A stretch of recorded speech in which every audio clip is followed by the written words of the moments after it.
Alright, Outer Adamantine, first streaming session of Throughout Time. Everyone call in. Yo.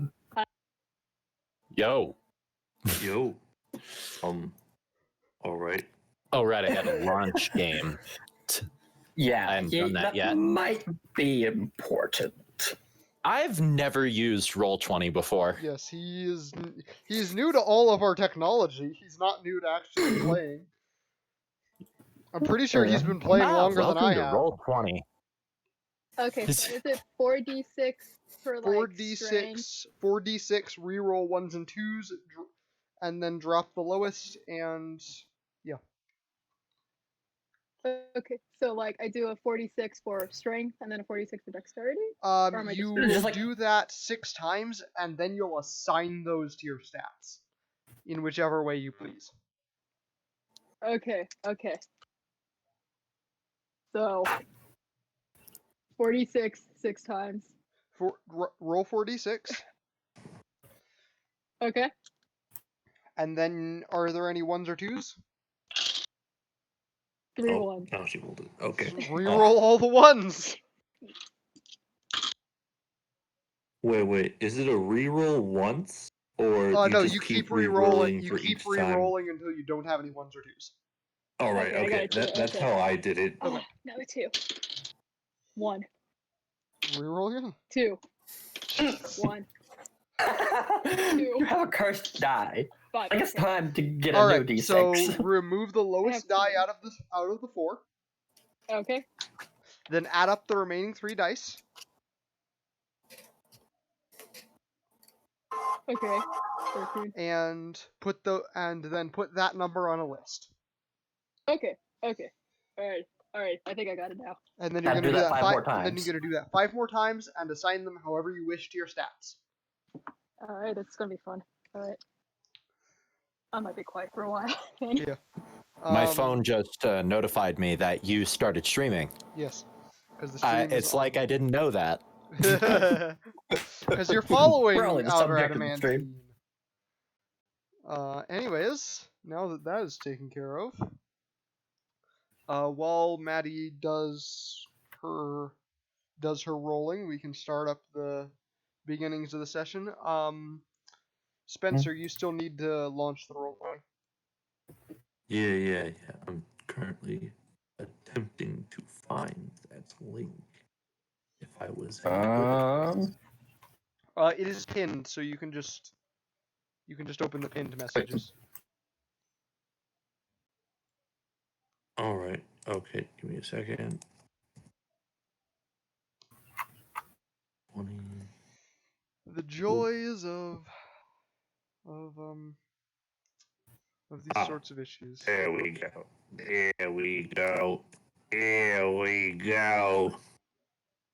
All right, I'm in. I think. You disappoint from the stream. Maddie is rolling, and we are going to start. It's all right. Don't worry about it. I'm just okay. That was very roboty. Yeah. I was gonna say, like, what just happened here? I was like, hello, WD Gaster. So far, we haven't dropped a single frame, which is awesome. Because we've had some really bad frame dropping issues in past streams. Yeah. Well, I have no idea what I probably should have read through the tutorial, I'm gonna be honest. You didn't read the adventure premise. What? No, I know the adventure premise. Okay. I was meaning the tutorial for... You don't need to worry about the Roll20 tutorial. And to our viewers who are wondering what this black thing is right here, it is the critical cards. So, yeah. I don't see what you're We're actually saying. implementing those this time. Oh, okay. You guys can't see the critical cards deck. I'll deal them to you if you get the appropriate. Okay. So just to be clear, everyone's supposed to be looking at just the throughout time picture, and that's it. Yeah. That's what you're supposed to be looking at. All right, cool. So while we wait for Maddie to finish up, I Alright. guess we can I'm I guess I can give you guys a little exposition. So, you all find yourself in plain marble rooms with cots. You wake up on the cots without any injury or any issues whatsoever.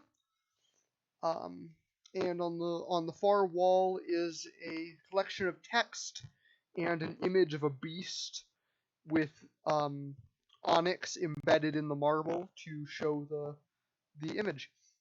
I will read the text off. There is a prophecy, Armageddon, as it were.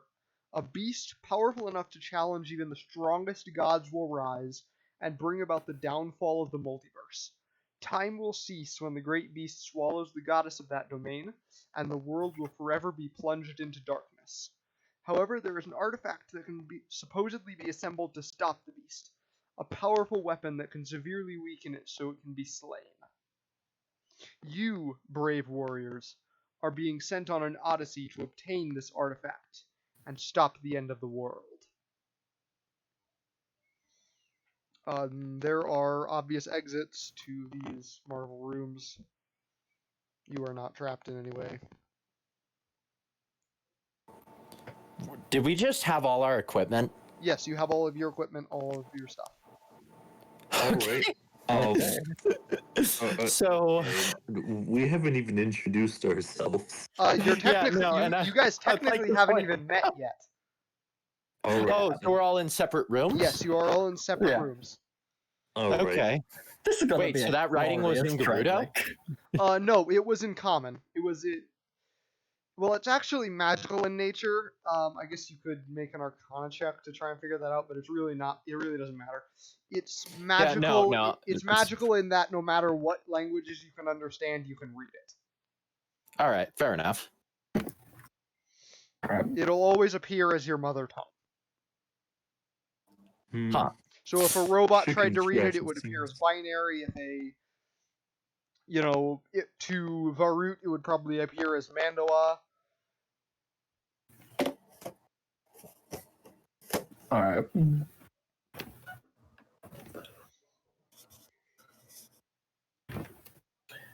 Okay. Griswold Okay. is let's go and check out the room. Okay. See if there's dust anywhere. Rubs finger against the furniture. Do I pick up anything? The room is impeccably clean. It is almost impossible to clean. There is not a single mote of dust in the entire room. Must be a byproduct. Alright. Griswold is gonna walk out of the room and just look down the hallway. All right, you find yourself in a hallway made of marble. There's a doorway directly opposite you, and two doorways a little bit further down the hallway. The doorway directly opposite you, through it you see a humanoid figure clad in black armor. That's Varut, in case that wasn't obvious. And the hallway leads off and turns a corner, and you don't see anything past there. Alright. I'm Wait. gonna Well, I notice I'm gonna him. poke the figure in black, see what happens.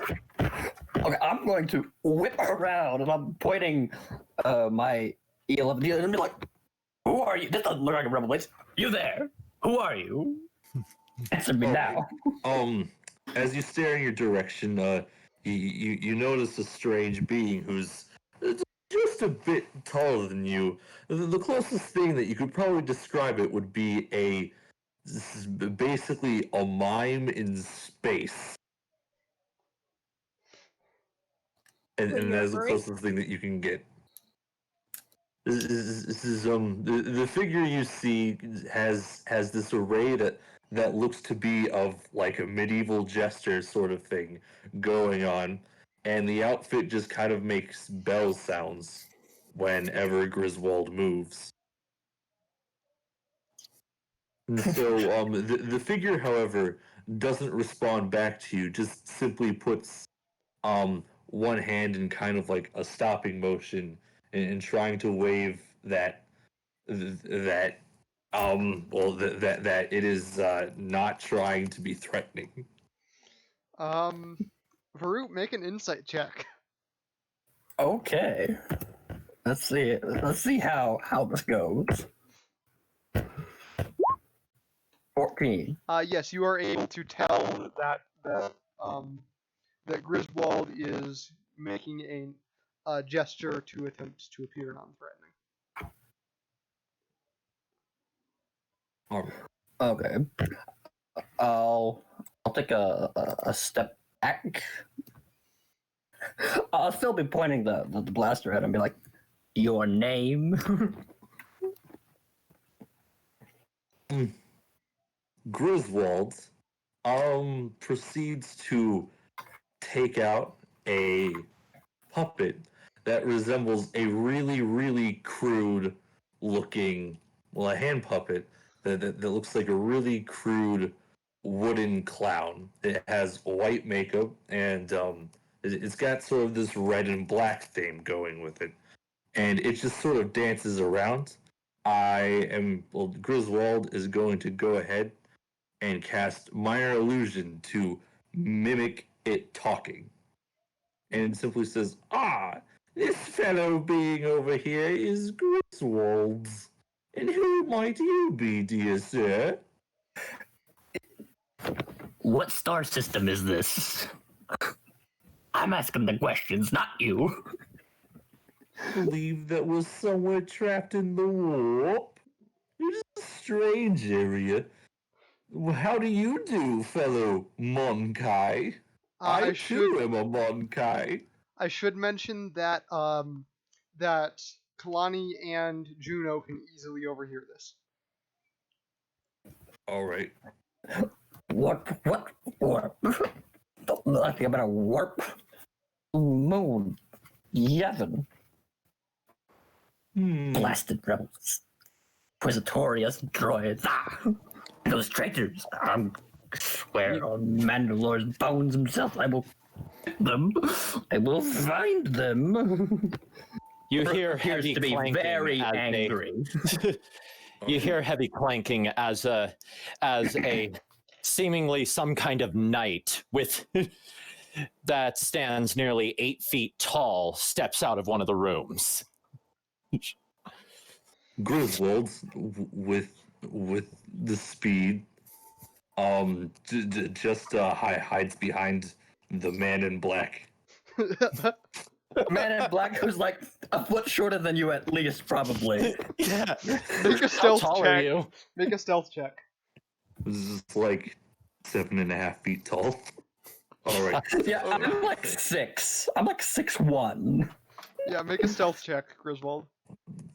20 plus. I believe that's 9.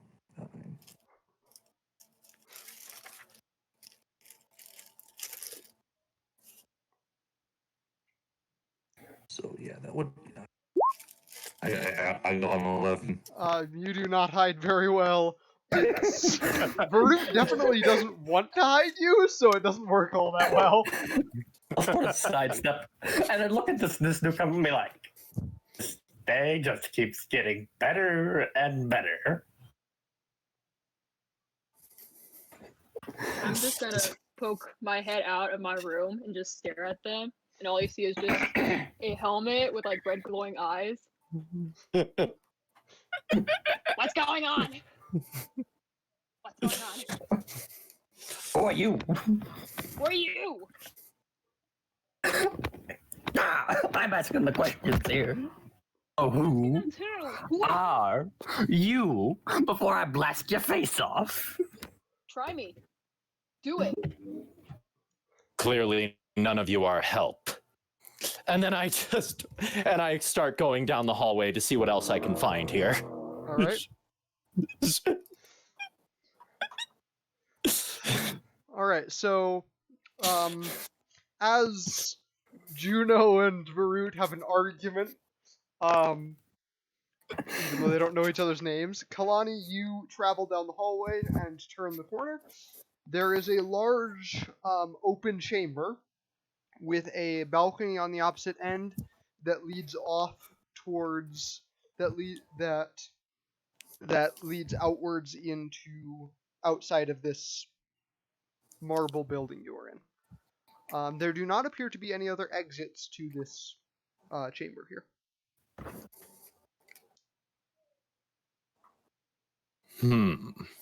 Griswold is going to attempt to follow the 8-foot tall being. Okay. Unless Varut makes an attempt to stop Griswold, that will go successfully, or I guess Juno could as well.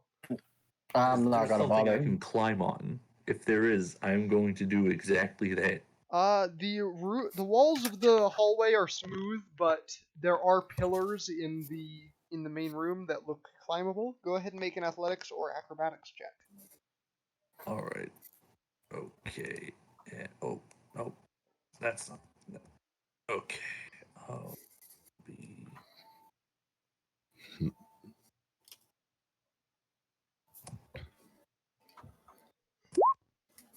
12. You make it a good ways up the pillar, but they're pretty hard to climb. They're also pretty smooth, so you slide back down. All right.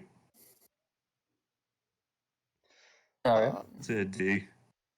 So just to double check, I'm seeing a balcony that leads towards an exit, or You're seeing a balcony. The only other exit to this room leads out to a balcony. You don't see anything outside of the balcony, just clouds.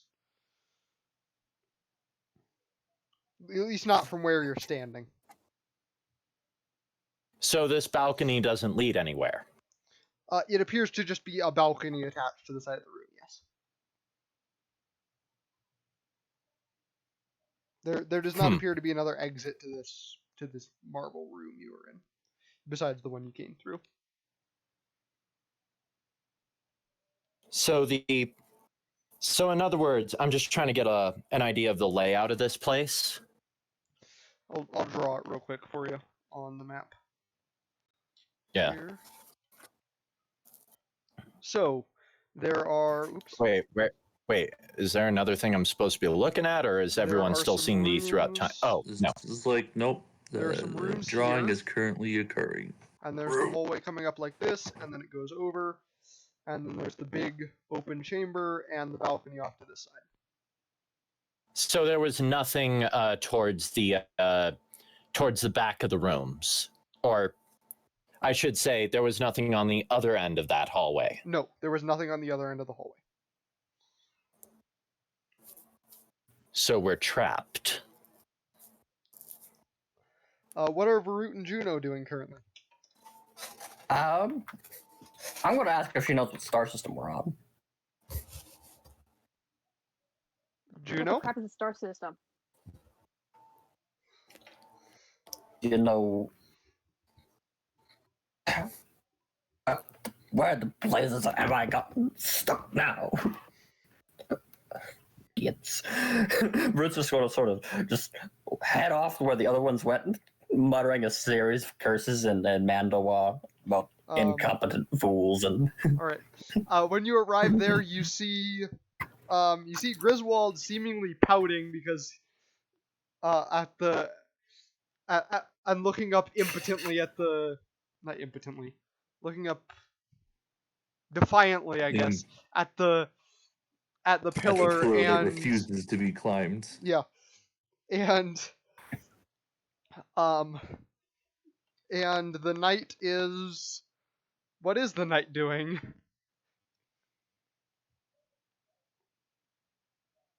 What is Kalani doing currently? Hello, You there, friend? Joseph? Oh, I guess he left for a second. Sorry.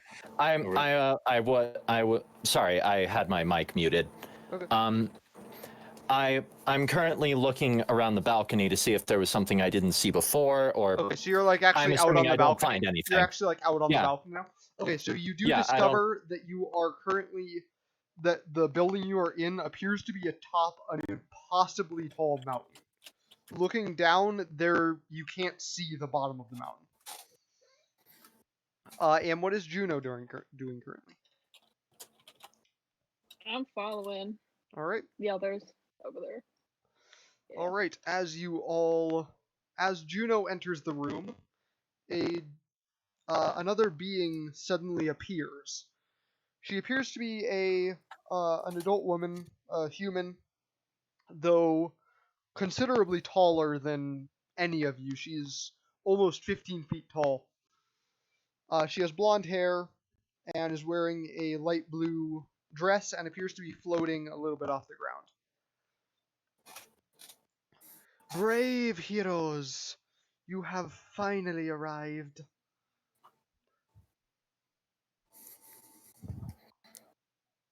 Arrived. Arrived where? Where is this? Arrived we have. Griswold Point at stands myself, somewhat like, at attention.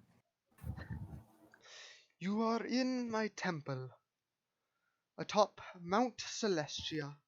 I have brought you here to receive your greatest mission. I was already on a mission. It's the same here. I'm afraid The that Anvil this died. I'm afraid that this mission takes priority.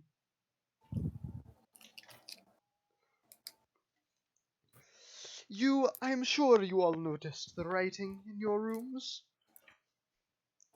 The beast Yes. the beast is coming soon, and I need someone to assemble the artifact and destroy it. But I cannot do it myself. Too many places would disallow the presence of a goddess. However, you can certainly do it.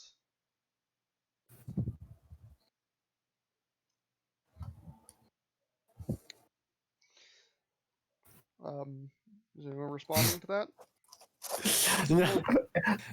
Fruit wasn't wearing his helmet. Say anything in a sort of physical manner, and Sorry. kind of, well, not in a kind of vocal manner, but just kind of it gives two thumbs up. Puppet no longer on hand anymore. Sorry, the campaigns I usually join, we've kind of been accidentally trained to be silent during God monologues. Oh, okay. It's It's not really a about things- monologue. She's just kind of talking. She's talking to you about what you're going to be doing. Yeah, but let's just say the last time I met a godlike being in a Dungeons and Dragons campaign was when we met Q from Star Trek, and one of our guys tried to punch him in the face. Great Sound idea. like it ended well. Yeah, my Sounds character like it lost ended an well. eye after that. Anyways, what were you going to say, Brad? I was just saying, if Root wasn't wearing his helmet, he would have a very, like, confused look on his face, but no one can see that because he has a helmet on. Did I take too much jet? Root's like... he just... There's visible confusion written all over his body language. So Does this beast have any relation to Ganon? No, my good Gerudo. It is much more powerful.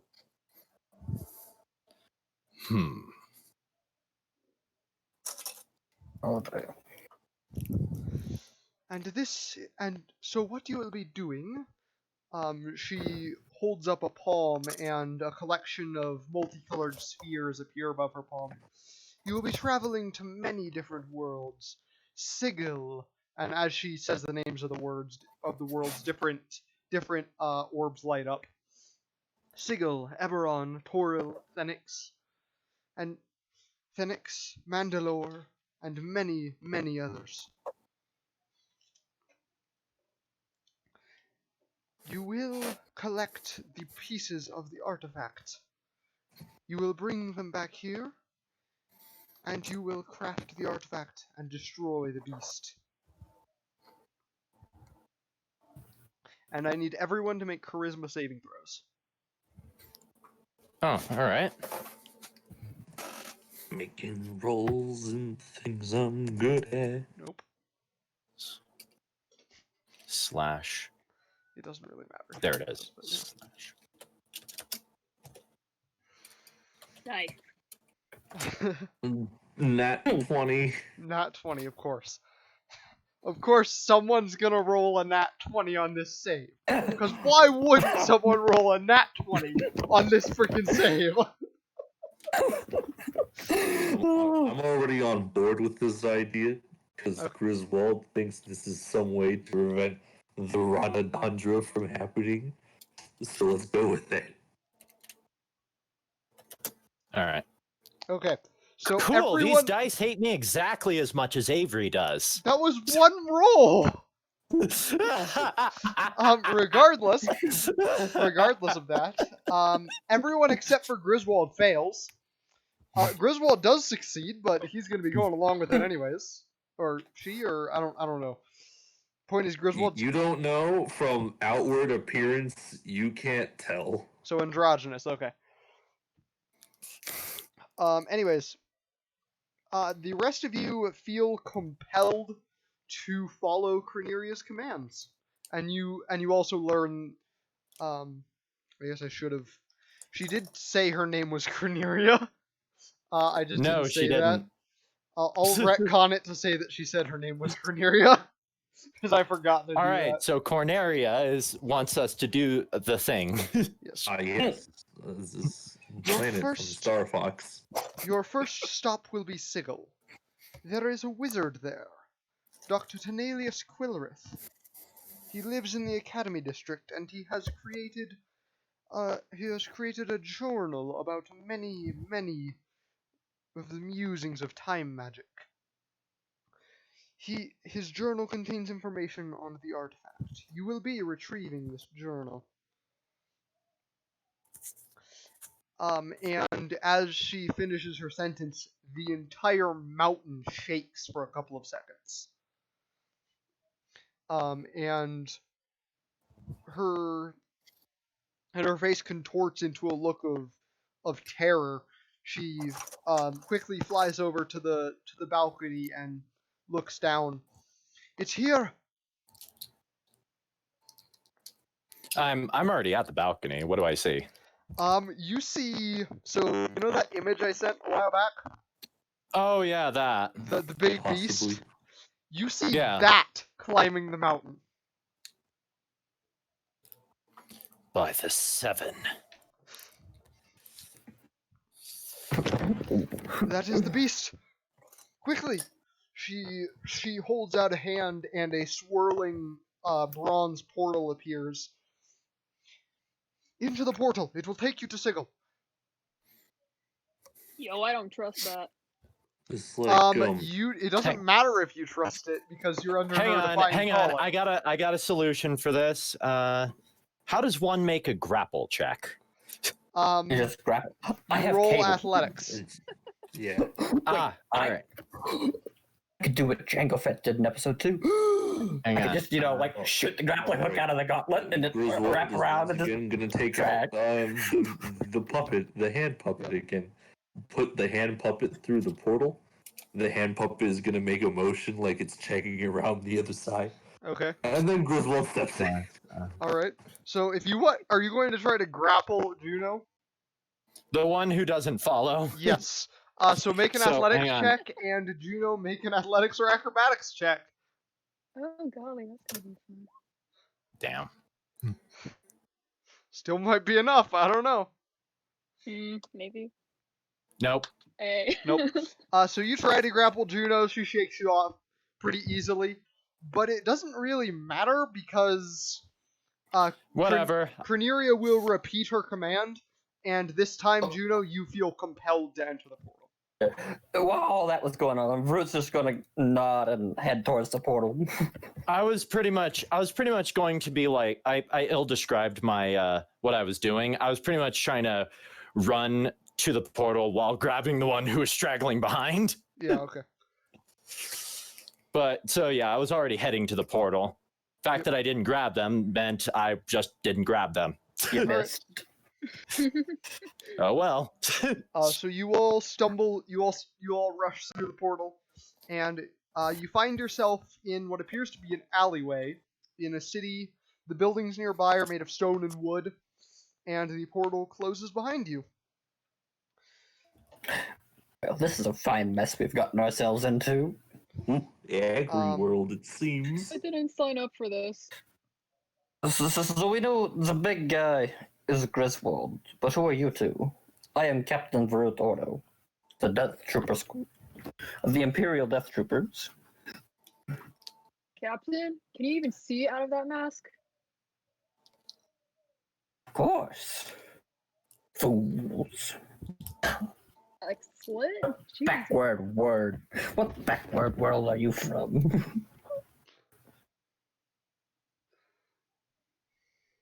Look at these silly terrestrials. So, what time of day is it?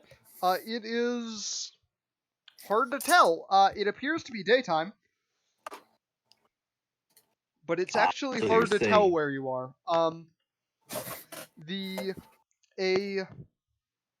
A man walks along, is walking along the street outside of the alleyway.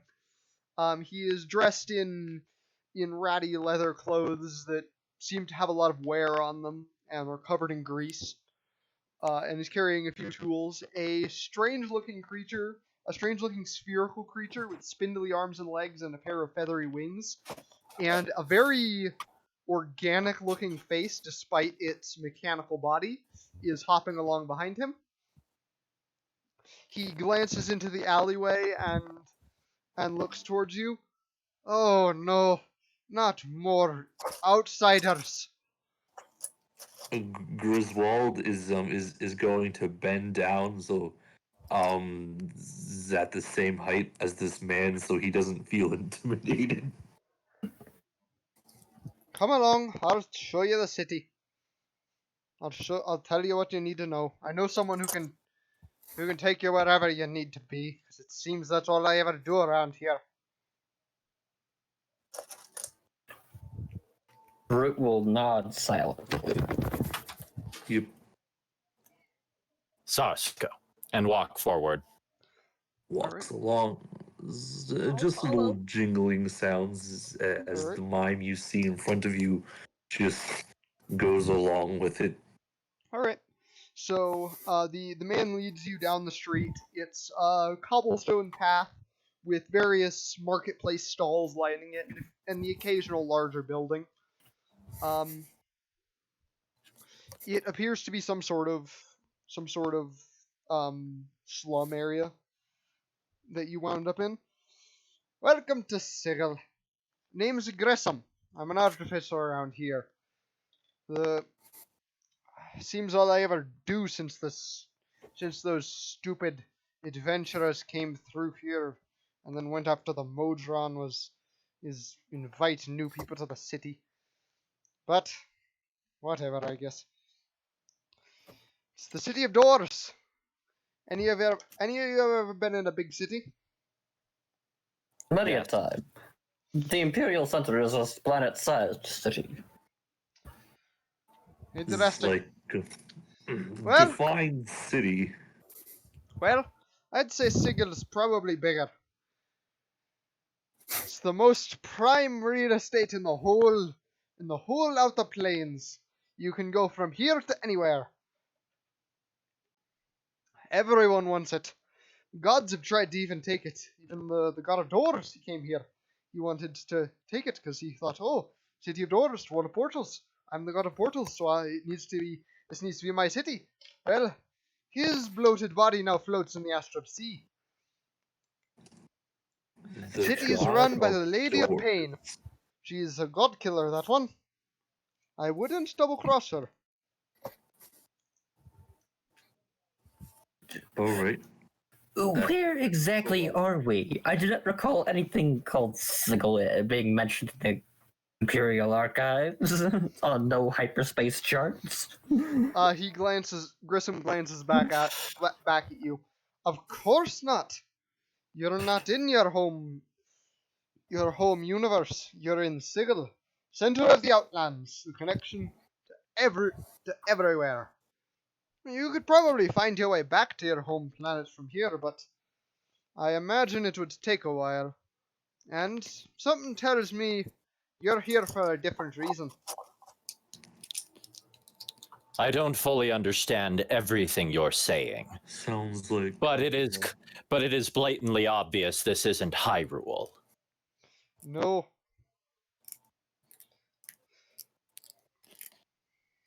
By the way, you're a really weird bunch. Never seen anything quite like the most of you. Griswold is gonna pat the guy's Especially not that one there, and he points to Griswold. head. Oh, right. Wait, Griswold's the Death Trooper? No, Griswold is Groot's the Death Trooper. Griswold is the space mime. Oh, Yes. okay. Groot's the Death Trooper. Jester. The one that you can't tell because Griswold wears a mask covering the face. All right. No, Groot is the Death Trooper. Yep. That was the. I imagine you haven't seen one like me. Iron No, Knuckles I've seen are one. rarely I've seen seen outside the plenty of desert. people. I've seen plenty of people looking like you. Big guys in lots of armor, big axes. Not uncommon, especially not in I am Acheron. no foe. Well, you certainly look like one. Whatever that is.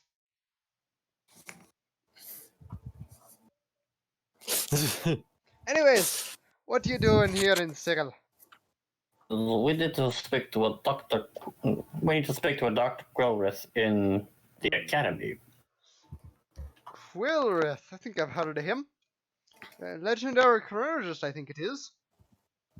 I don't know the way to his tower myself, but I know someone who does. Follow me.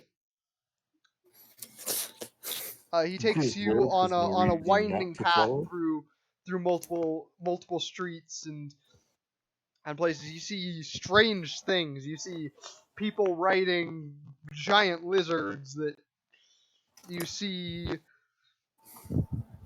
what looks like a guy with purple skin and an octopus for a head. You see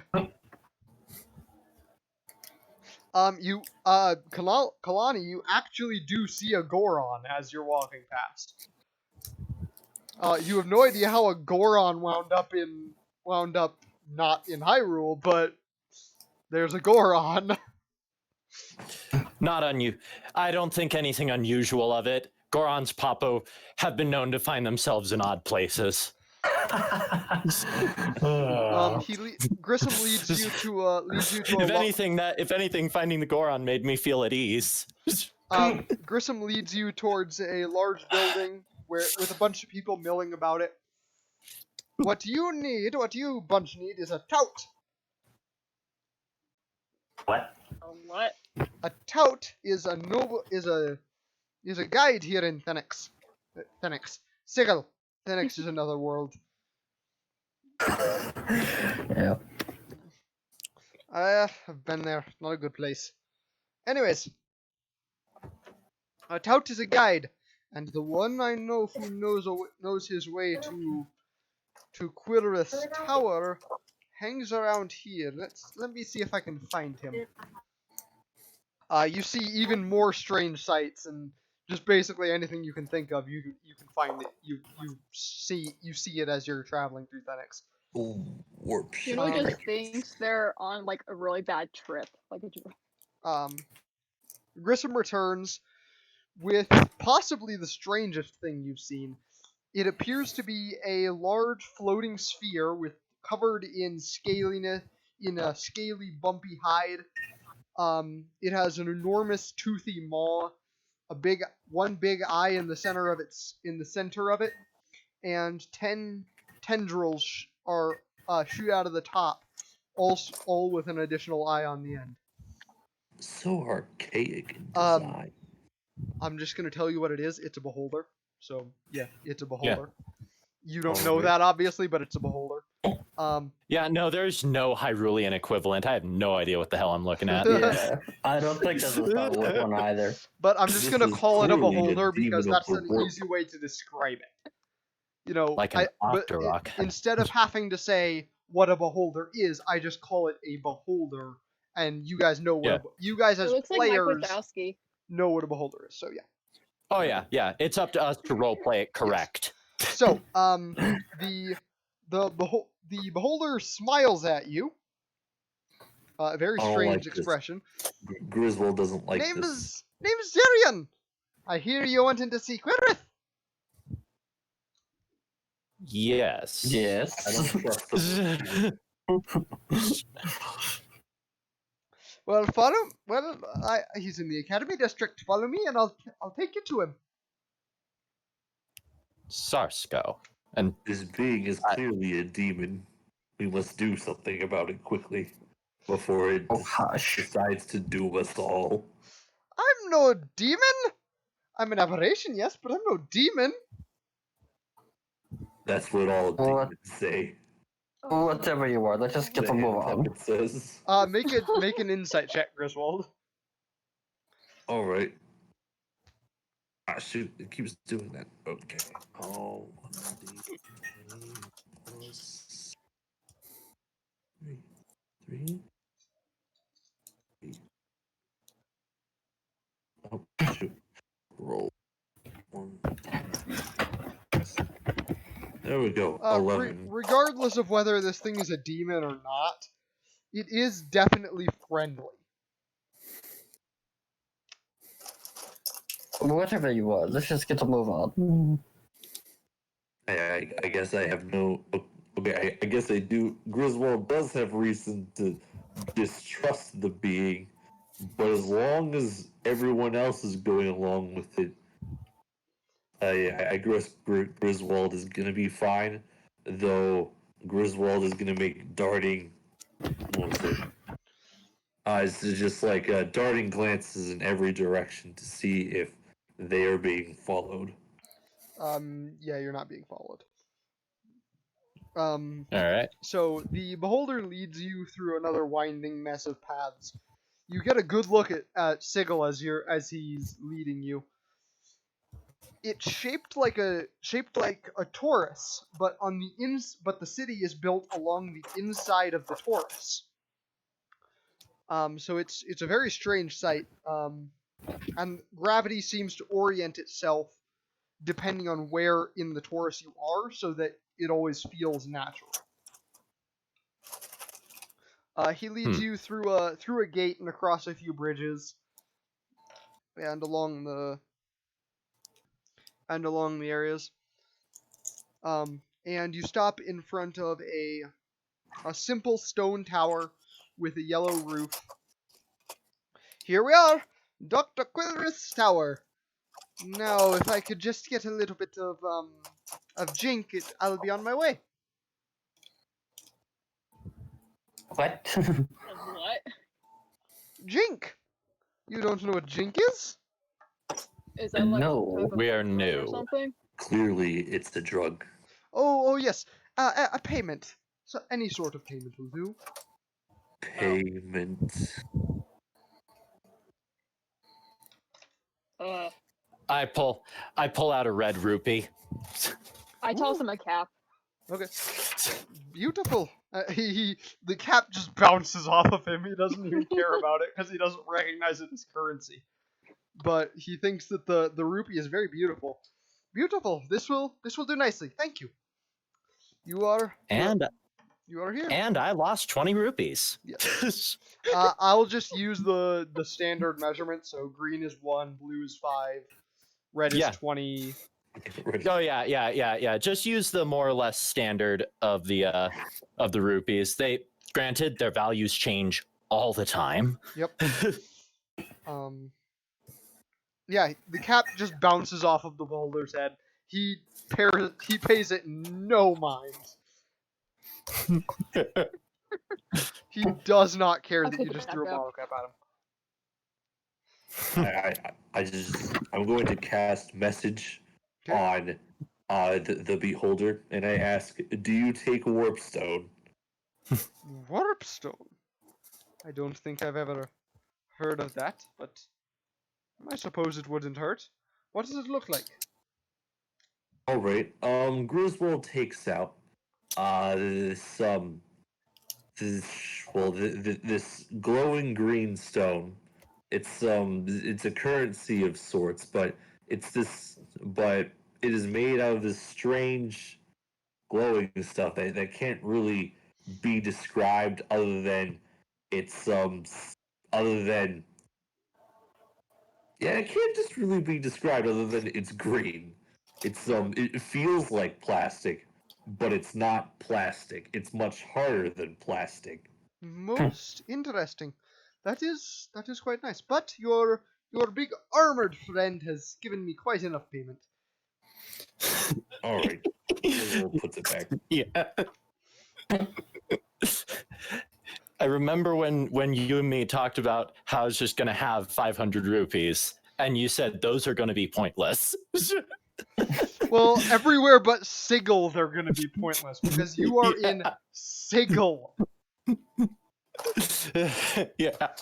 I assume you as a player knows what Sigil is. I actually don't, but that works for the best for my character. Okay. Yeah. Same here. Anyways, the tower stands before you. There's a few other towers and buildings around you. You appear to be in a university. Okay. Is there like a door or Yes, something? the door is simple wood. What floor is this man on? What do you mean? Did the beholder already leave? The beholder left.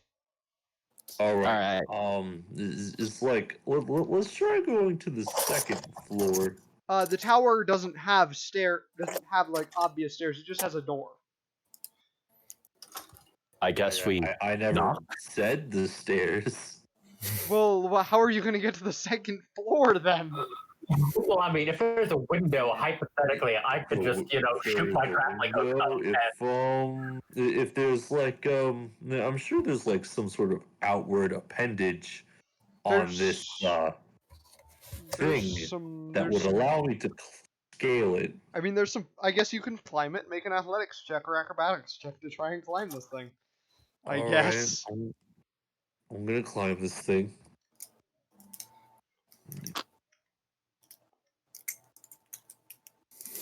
Yeah, you easily climb to the second story window. You peer in to see an old lizard-like humanoid with golden scales.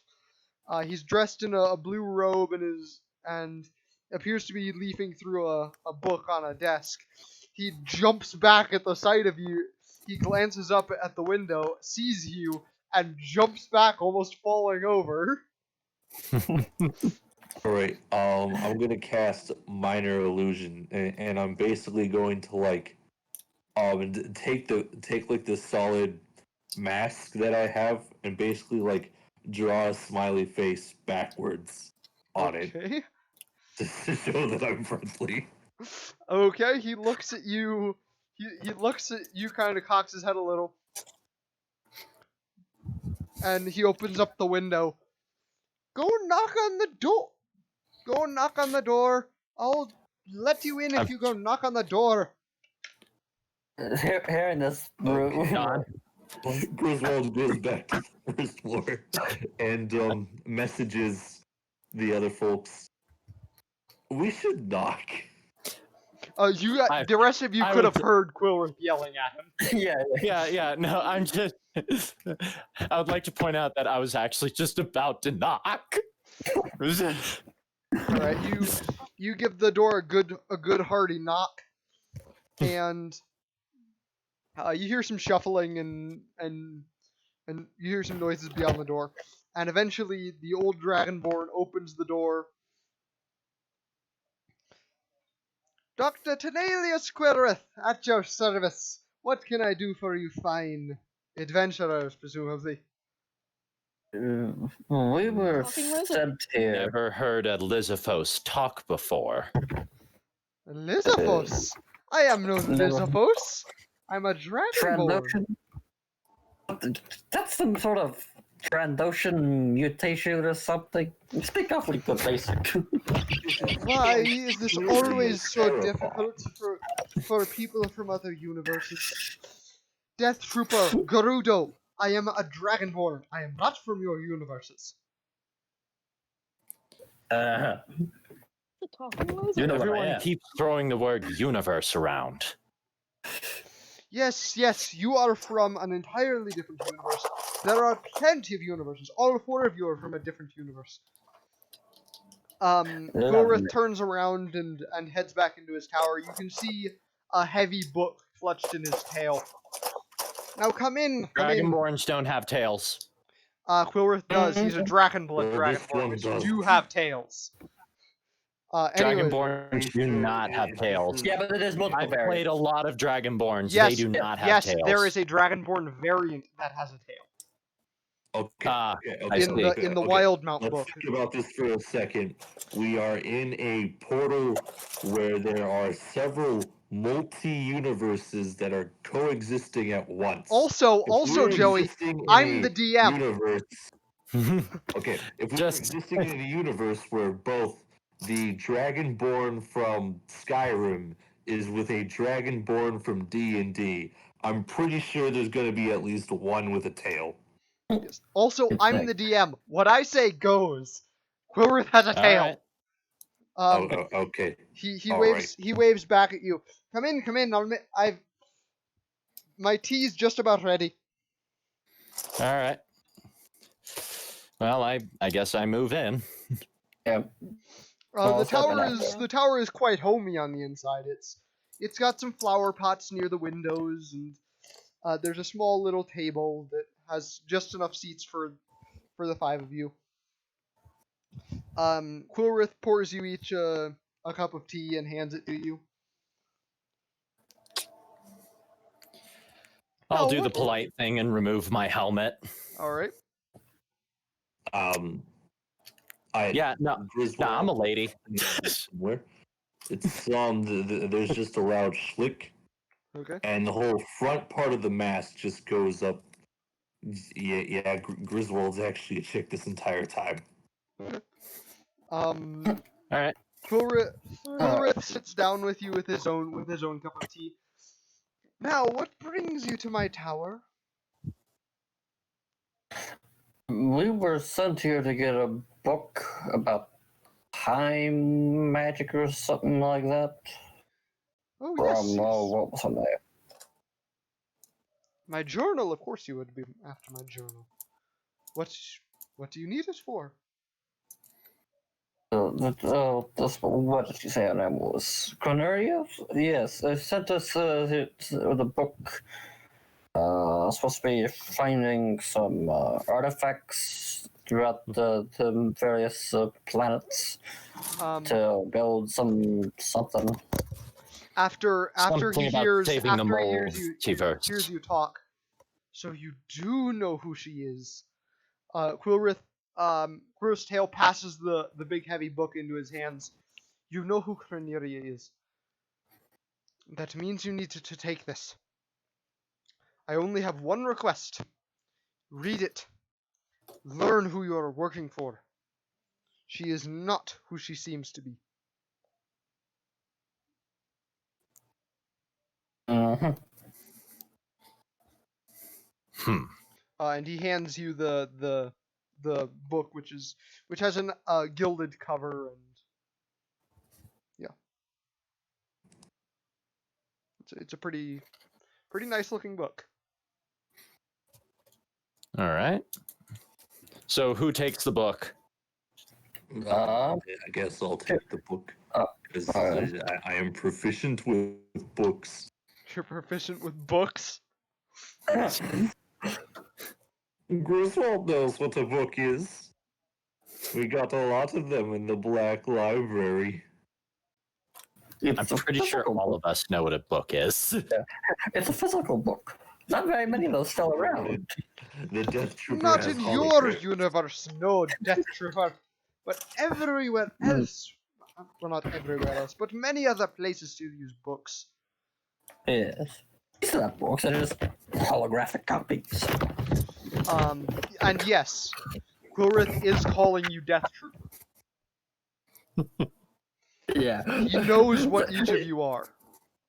Yeah, I wasn't too surprised that they called me Gerudo because I definitely have the symbol on my chest plate. Expect everyone to How do you know what I am? Very few things in the multiverse are a mystery to me.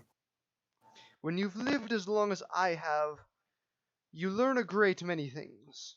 It's a blessing and also a curse. And how old is that? The puppet asks. An incomprehensibly large number. I have lived far longer than all of you put together. Alright then. Alrighty. I'm pretty old. Rude. That's no problem with it. He's like, well, 27 galactic standard years is not that long. Yeah, I but felt like yeah. 200 or 300 years old. So, Some Zoras have been known to live twice my lifespan. I'm not surprised.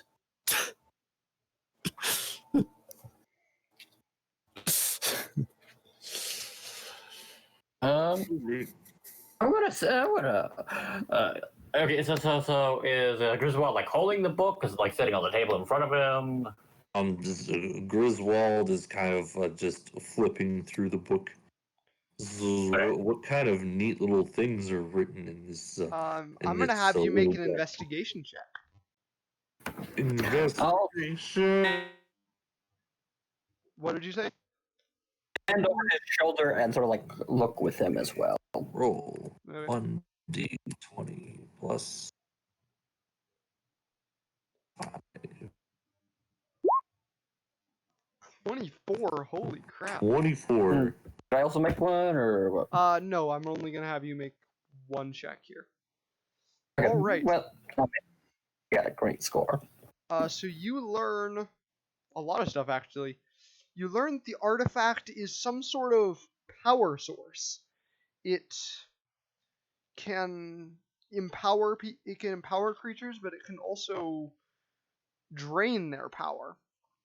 So much so that it can apparently make a god mortal. You also learn. It giveth, but it also taketh away. You also learn a bit about Cornelia. You learn that she's some sort of over deity. So she kind of supersedes other gods.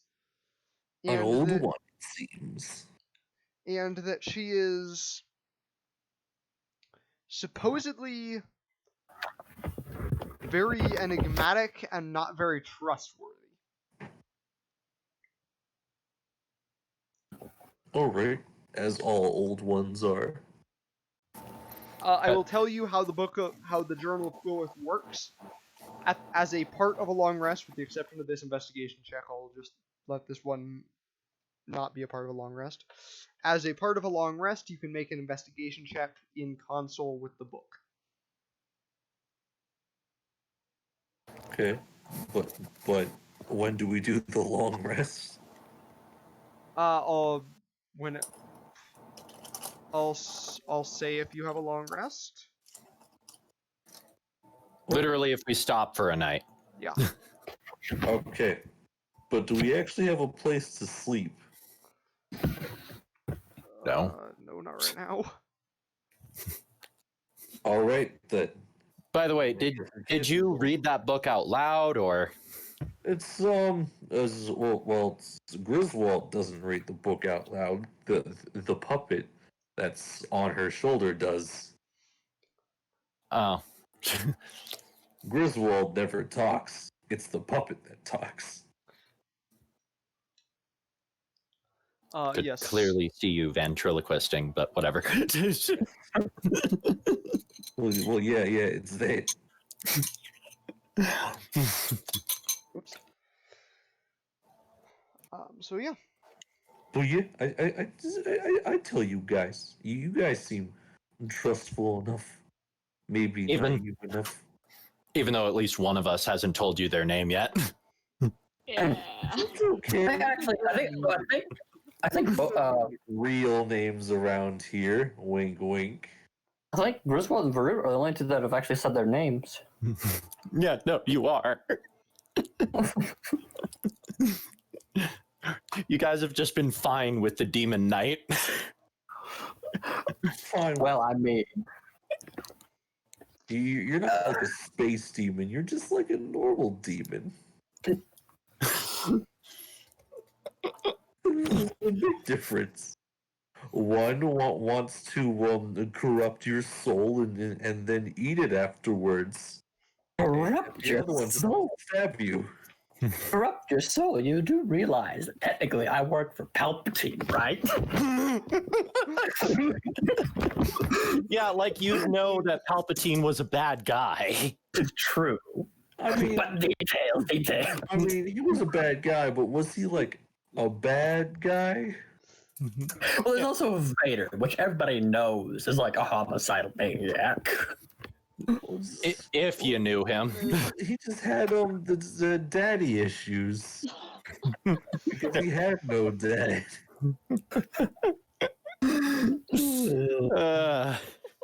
I guess I might want to mention that. No, I won't mention it. I'll wait and see if it comes up. All right. So what is the small, I guess they're called Dragonborn, doing? Kind of going around with no other Um, character descriptions other than Demon Knight, and I've completely forgotten what you are. Quilrith is studying you, kind of. Is studying you as you read his journal.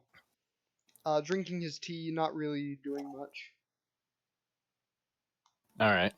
All right. I'm gonna try to drink the tea through my mask.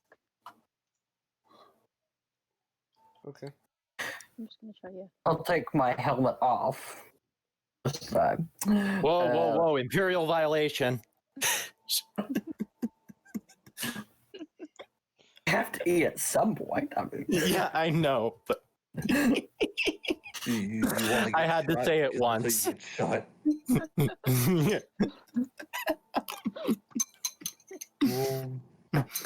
All right. So we read the book. Do Quilrith I just like? seems insistent that there is still more for you to learn. All right. I'm gonna go ask him. It's like, is there something more that you would like to tell us? I can't tell you myself. Continue to consult with the book, and all will be made clear. All right. Question. Yes? We don't have a place to stay. You mind if we crash here for the night? Not at all? All right. That's how we get the long go. rest, guys. Okay. All right. This is where so should we like just have the rest of us try to introduce each other, or? Well, yeah, we'll say that it's within like the 8 hours of contemplating and whatnot. Yeah. So you guys eventually learn that I'm Kalani. And Alright. Varut, make a history check. Oh frick, I forgot to do something. Because you rolled a nat 20 on your saving throw, Spencer, you get a critical card. 18. Alright, just a sec. So, you can use your critical card at any time. You just play it. So what you got was a bonus. So you can use that to apply a bonus to a roll. Alright. And I'm just looking at all the different things.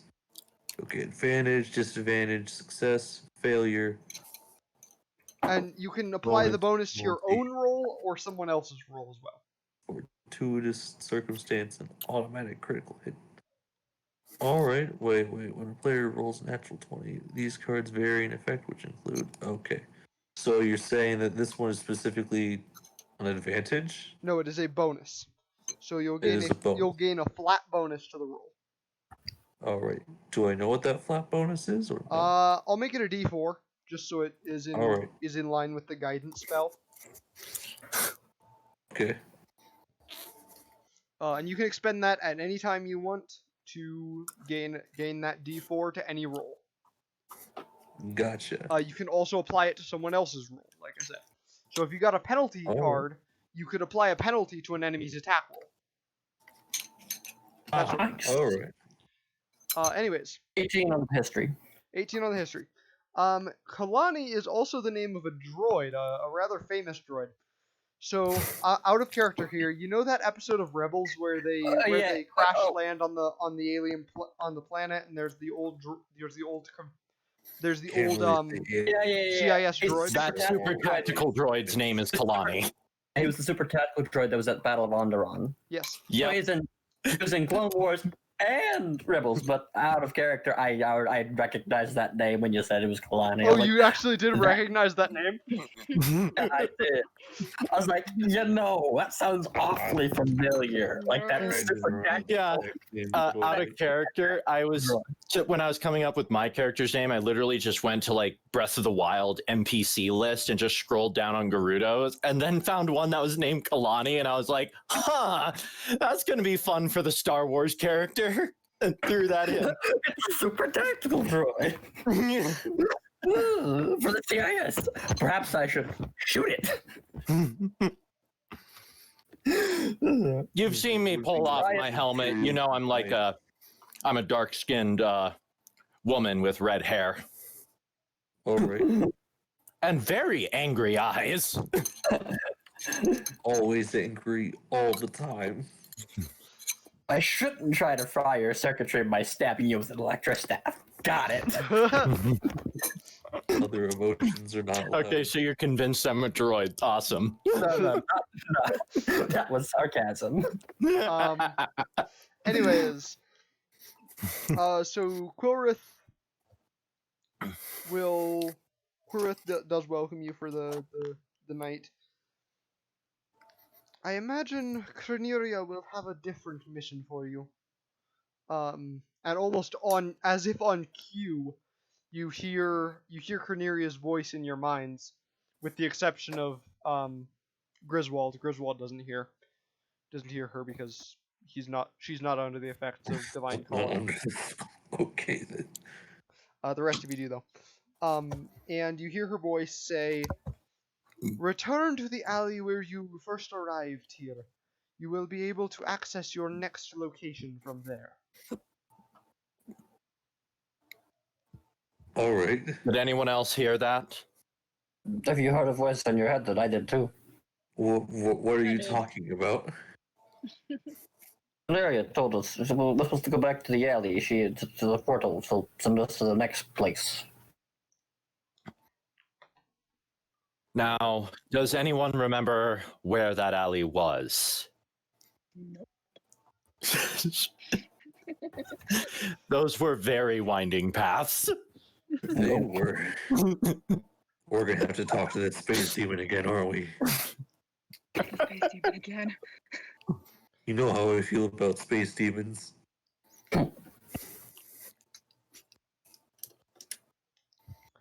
I may be able to help with a willing participant. Quillrith pipes up and says that. Help how? I can jog your memory, help you remember where it was. A perk of my chronergical magic. Let's try it then. This is some spooky stuff. Alright. Let's see here. What I'm gonna have you do. Make a insight check at advantage. Insight check at advantage. Is there a special roll for that, or do I just roll twice? Roll twice just and roll. Take the higher one. Yeah. All right. I was just checking. Haven't done this system. Yeah, I don't think roll 20 Didn't has know if anything they had fancy. an easy. Didn't know if they had an easy system. I'm going to be a bit slow on this. There is one shortcut, but it requires you to already have typed it out. You just hit the up arrow and then press enter. It will re-roll or add another roll. Yeah, that works. Whatever Oh, you've yeah, already I put guess in. I'll do that. So for you this can like then. roll it once and then hit the up arrow and then hit enter for the second roll.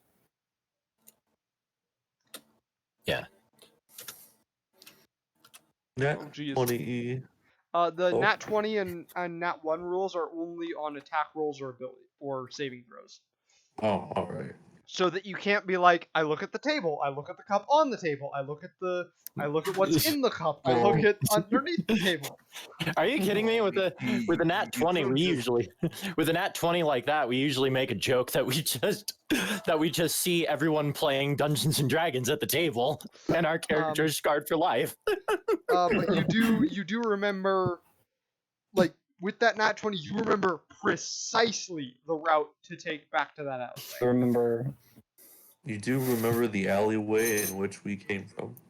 I remember how we got from there to here. Yes, like exactly down to the inch. You remember that path. I remember everything. I put my helmet on. It was this way. I'll put my bucket on and follow you out. Follow me. Sarsko, for your help. All right. What do you keep Griswold saying? is gonna go ahead and walk alongside you. Oh, that's another thing I should. Oh yeah. No. I'm speaking Griswold walks- Gerudo because I don't leave the desert. Oh. So But yeah, I have no okay, so another thing is that I should probably note that Griswold walks twice as fast as everyone else. So if everyone else's movement speed is like 30, Griswold's is 60. Okay. Probably should have noted that. It's mostly a mixture of a class, a feat, and an item that I have that does that. But Griswold just kind of like walks 10 feet and then waits for the rest of you to What item would get that there. be? Oh, it's that belt. You don't have the belt yet. I was going to have the Okay, I belt thought be an we already item had you the got belt. later on. Ah, all right. I thought we just started off with that. No. Because otherwise, if that were the case, that would mean that Kalani would start off with the golden gauntlets. Varut I would have start. Beskar. Varut would start with Beskar, and Juno would have a Fat Man launcher. Oh dear. Gotcha. Then my movement speed is still 50. All right then.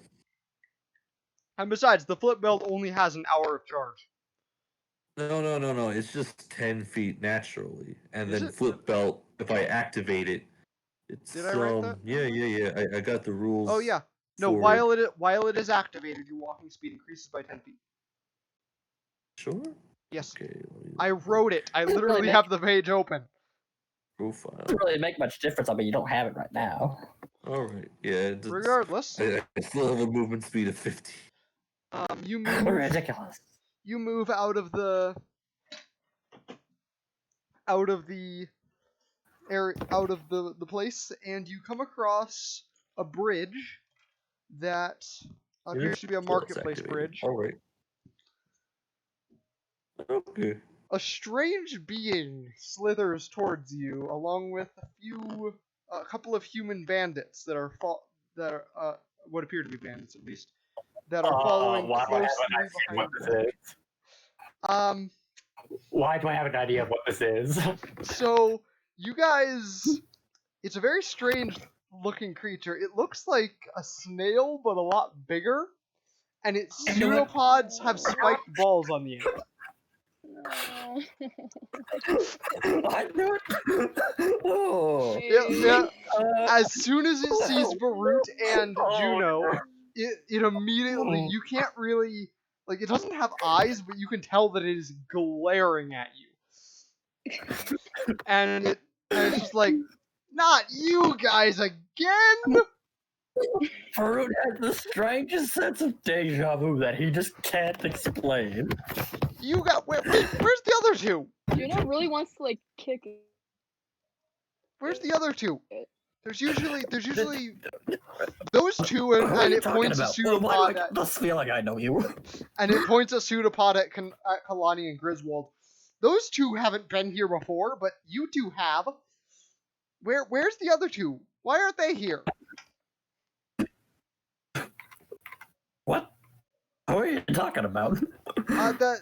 That stupid bugbear that turned into a skeleton, and that little dragon thing that turned into a werewolf.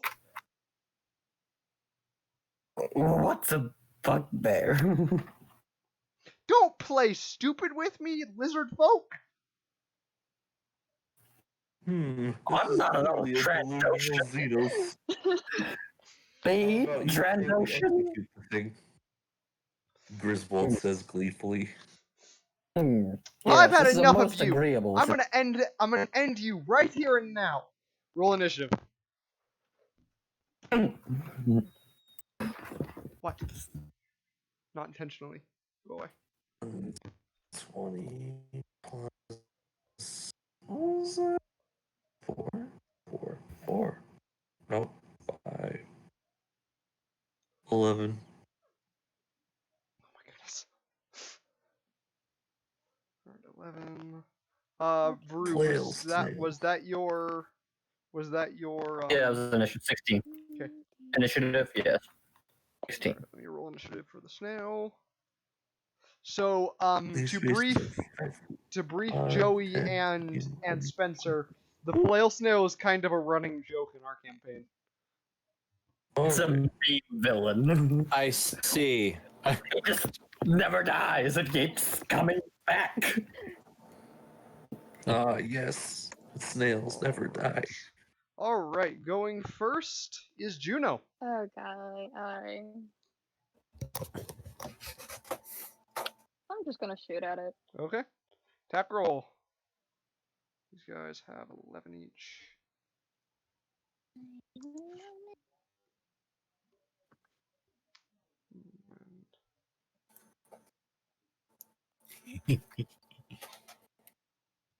Sorry, one moment. Okay.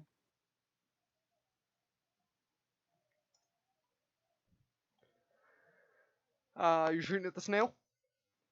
Yes. Alright, yes, that will hit.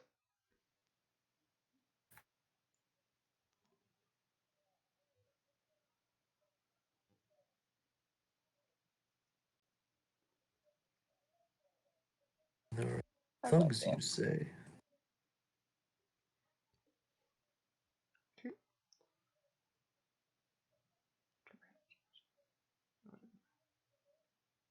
Alright. So, you successfully spray a few bullets into the... shoot a bullet into the flail snail. What weapon are you... what firearm are you using? Just an automatic. Okay.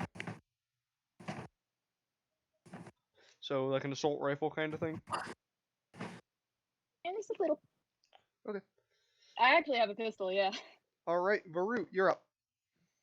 Okay, let's see. I shoot the flail snail. 22 to hit. Yes.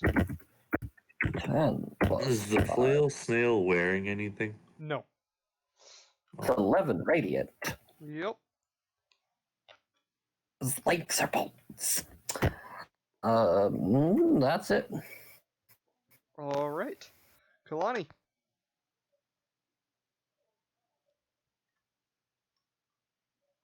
Kalani, it's your turn. Kalani. Sorry, muted again. I was typing out my. I was counting the squares. Okay. I can get within range of it.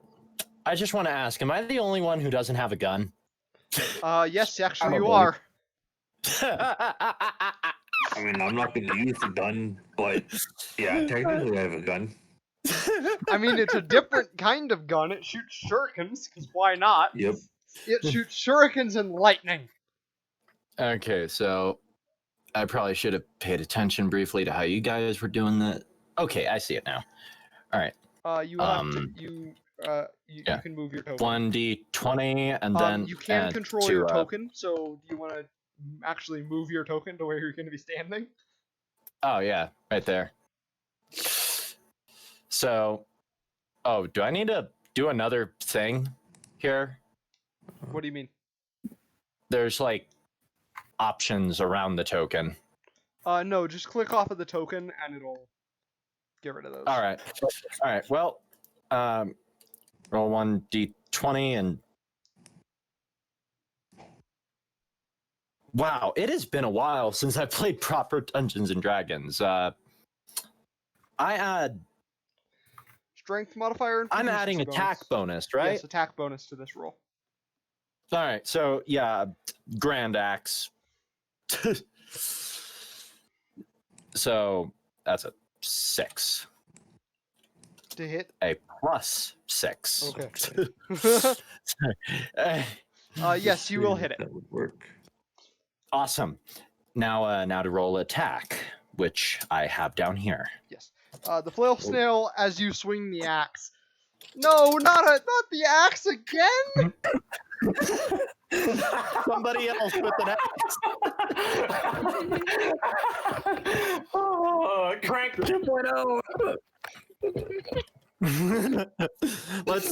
Before we start celebrating, let's see what I actually do with this. 2d8.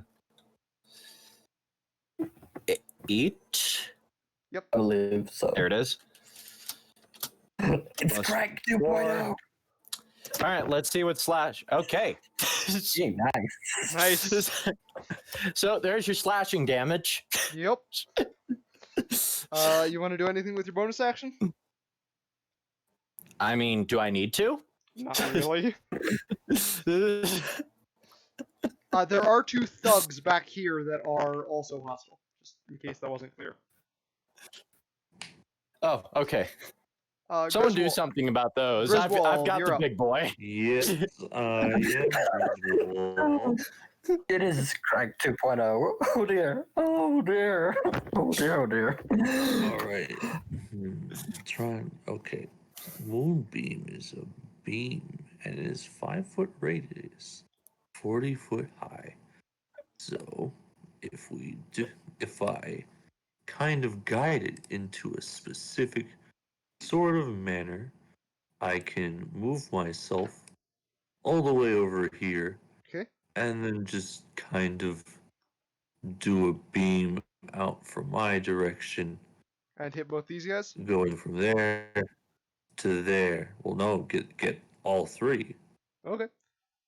So what do they need to do? Make dex saves?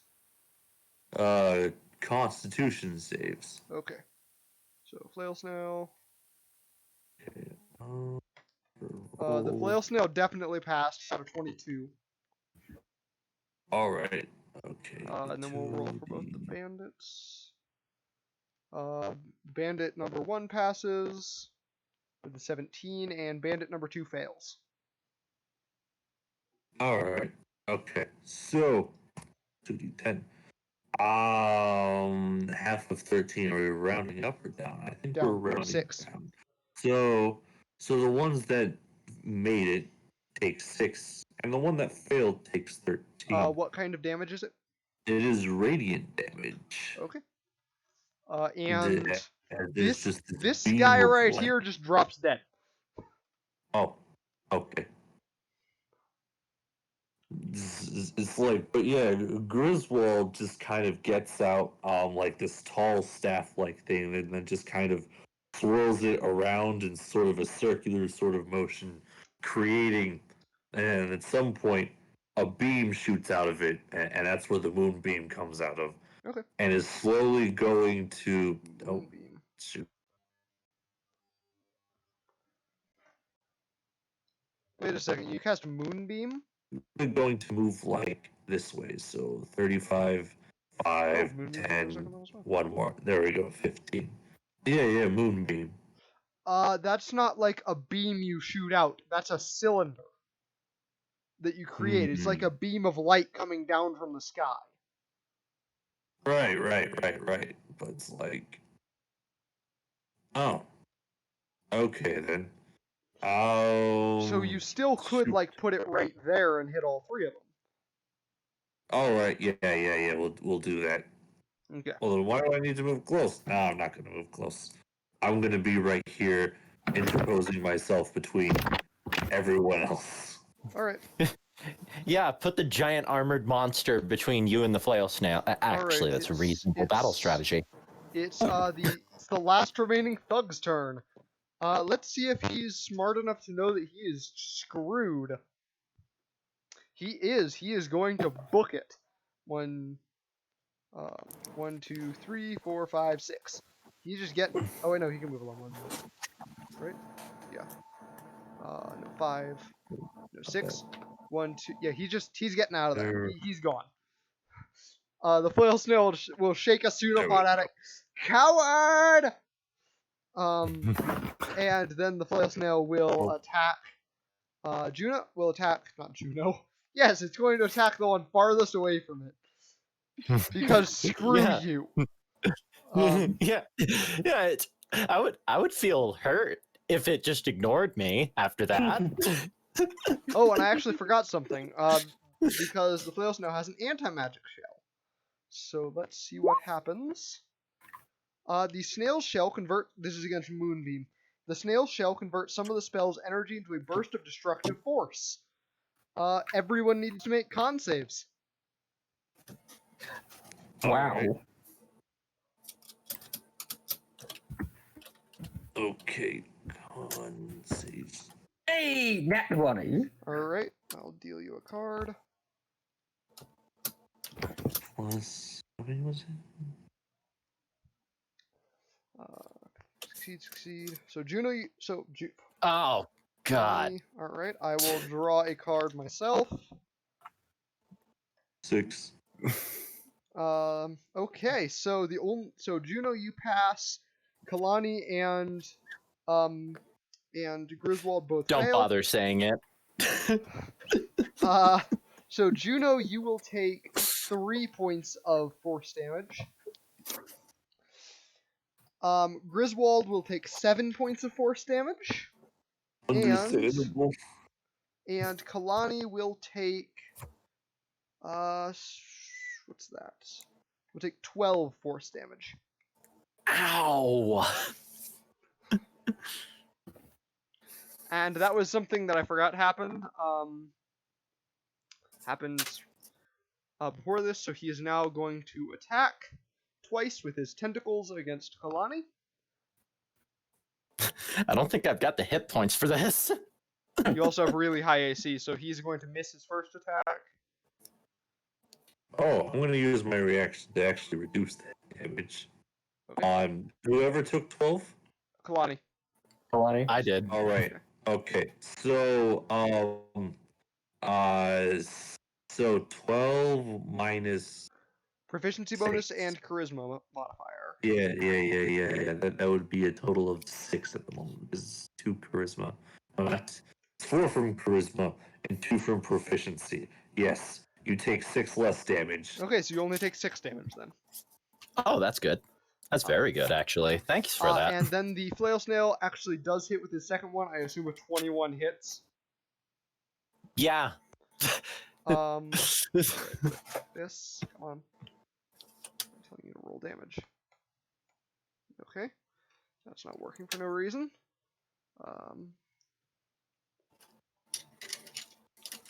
8 bludgeoning. 8. Yes. Good thing that other thing happened. Yeah. Oh jeez, Brad got a critical hit card. It's worth mentioning that the cards will carry over to future sessions. You don't have to use them now. Oh, okay. Ooh. So yeah, you have an automatic critical hit. Nice. All right, Nice. Juno, your turn. Okay, I'll shooty. Okay. You know how painful that would be if I was playing Voldrav right Oh now? my goodness. Yep.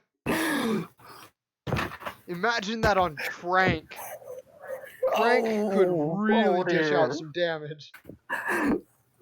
Oh dear. It'd be like, guess what time it is? It's time for you to die.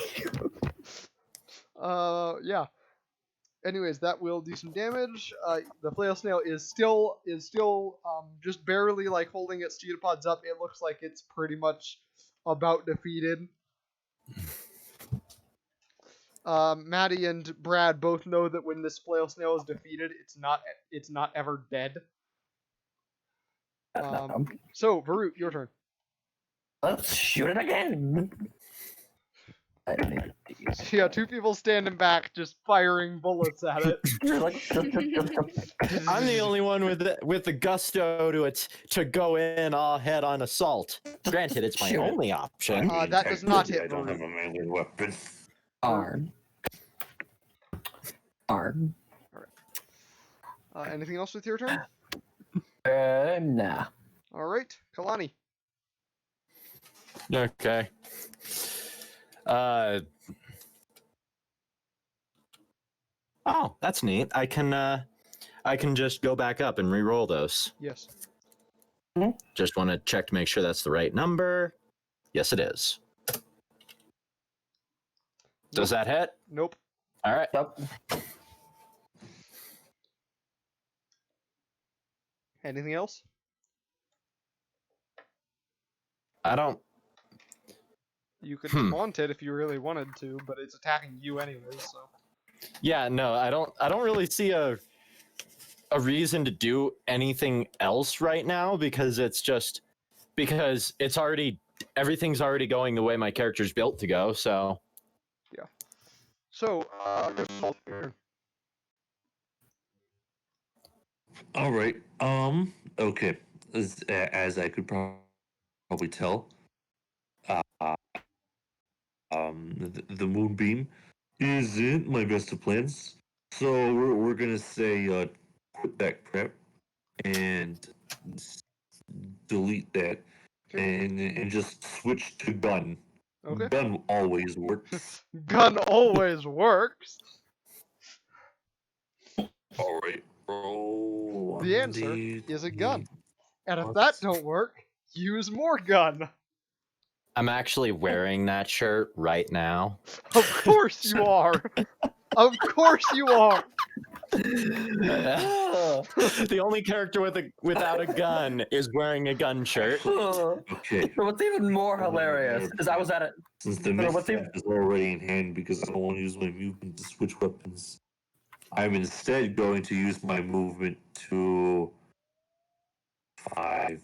It doesn't 10. cost your movement to switch weapons. Oh.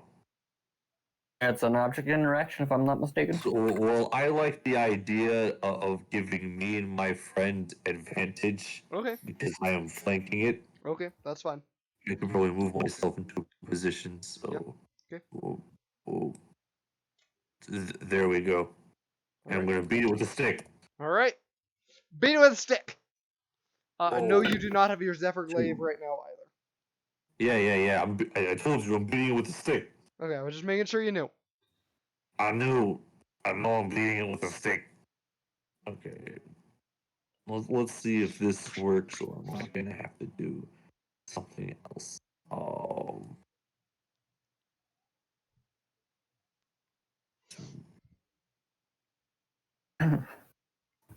no, it doesn't do that. Okay. Well, so we're just gonna have to do this the old-fashioned way. Yeah, I don't know if roll 20 has any advantage stuff. I'm gonna find out. Plus.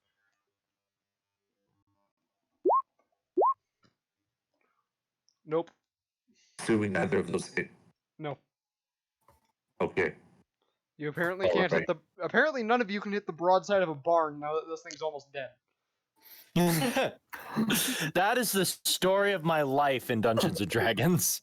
It is. Oh, no, you need to hear the story of my cursed broadsword. I rolled so many nat ones with that thing, and then eventually we were in a cave, and I got 2 of them in a row, and the stupid thing broke.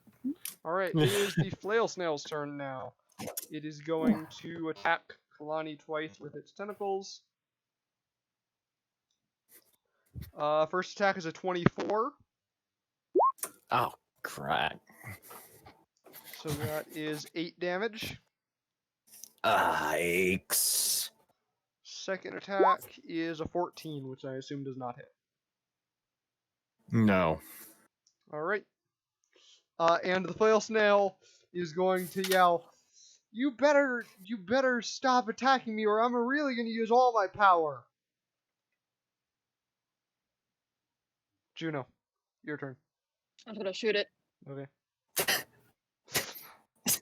Shoot it. Yes, you hit.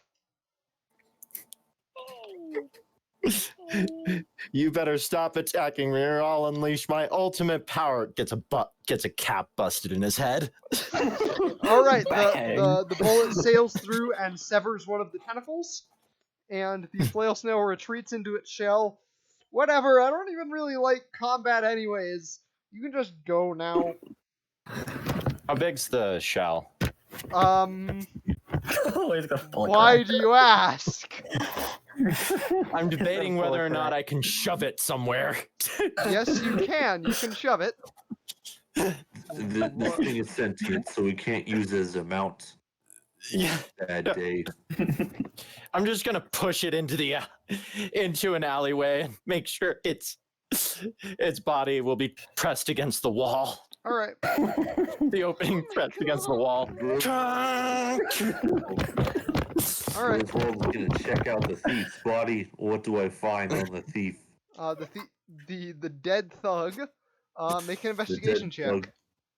Investigation. Oh wait, I could just use the back thing. Okay. And it is this one. I got No, you don't find anything. that one. I don't get a Distracted by card. a I squirrel don't or get a card something. because it's just an ability check, so I don't get a card. There's a skill. Yeah. I do have a card right Distracted now. by a squirrel. Do I find clothes? I mean, he's wearing common clothes, but you don't find yes. anything of value. I wish to acquire his clothes. The floor is made out of flora. Congratulations. I Real observant there. Become him and disguise myself as Oh. him. Okay, you take his clothes. All right. Does it even fit? And I'm pretty sure if someone checks the clothes while I'm wearing them, they will find what was actually on him. All right, you make it the rest of the way back to the alleyway you came from without incident, and a shimmering light blue portal is waiting for you there. Okay. 1 second. Oh shoot, that reminds me. Griswold, snaps her finger and is going to cast, what's the spell again? Healing Spirit. Basically, out of nowhere just comes this, this spiritual looking phoenix type thing. And Griswold just asks you to stand around it.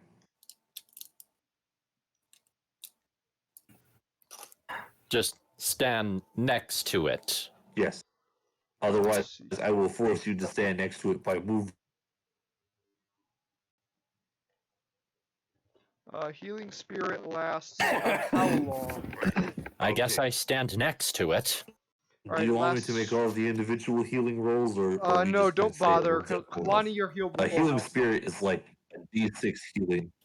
What? Oh, full health? Yep, Yeah. full health. Oh, nice.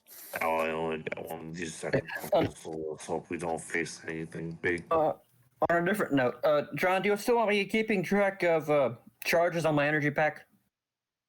No, don't bother. I'm not having anyone else keep track of ammo, so don't bother. Okay. I have It wouldn't them, really matter. The energy packs last a lot longer than you think. Yeah. Yeah, it was 200 shots and I've used 5. All right. And that's being conservative.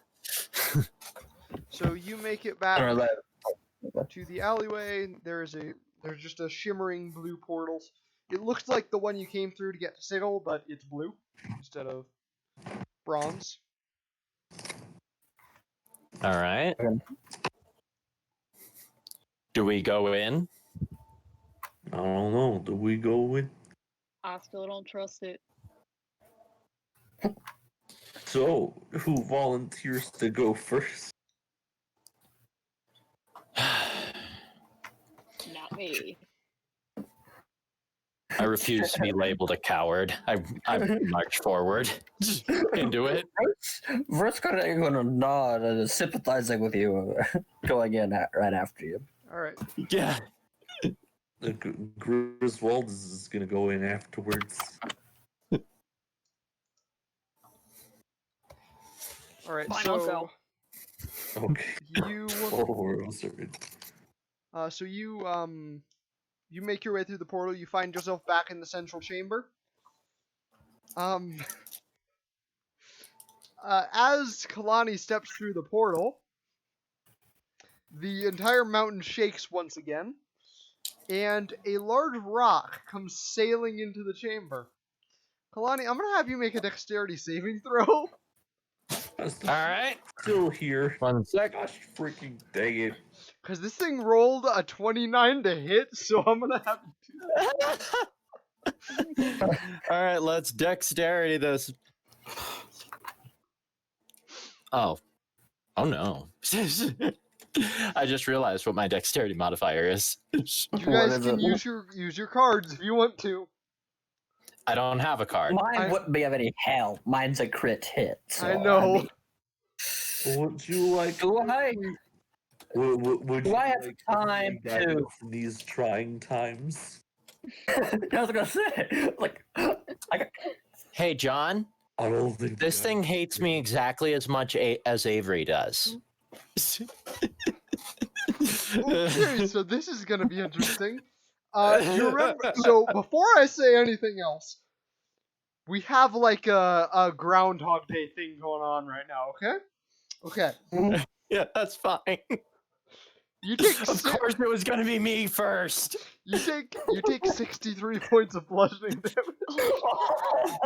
Okay, so you guys just watched my character just get crunched like a tin, like a soda can. It's okay. If you start damage by 6, you're welcome. Smash! Congratulations, John. You've killed off your first character. And all of you feel a pulling in the timeline, and when it ends, you are all standing just outside of the alleyway. I'd be like, what just happened? What did you do? Come on. So I'm just fine. Yes, you are fine again. Yeah, I'm just. What happened? Clearly, this. I should be asking you that. I saw a rock. A rock. That's an understatement. You see a rock, and then all of a sudden we're brought back to here. What is this nonsense? Yeah. I knew it was gonna be me first. My characters like never die except when And it I is rolled hilariously with convenient. double disadvantage on that attack roll because it's at long range and doesn't have line of sight. Of course. And it still hit. I mean, it does have a plus 24 to hit, but still. You remember that story I told you about Phoenix, my Gundam character? Yes. This is exactly what that was.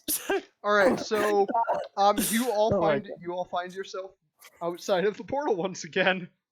I'm like, what happened? I suppose I'll step to the side this time. What's in the alleyway? There is nothing in the alleyway. Like absolutely nothing? No. Let's hear. Is there a floor? Well, yes, but there's nothing of note in the alleyway.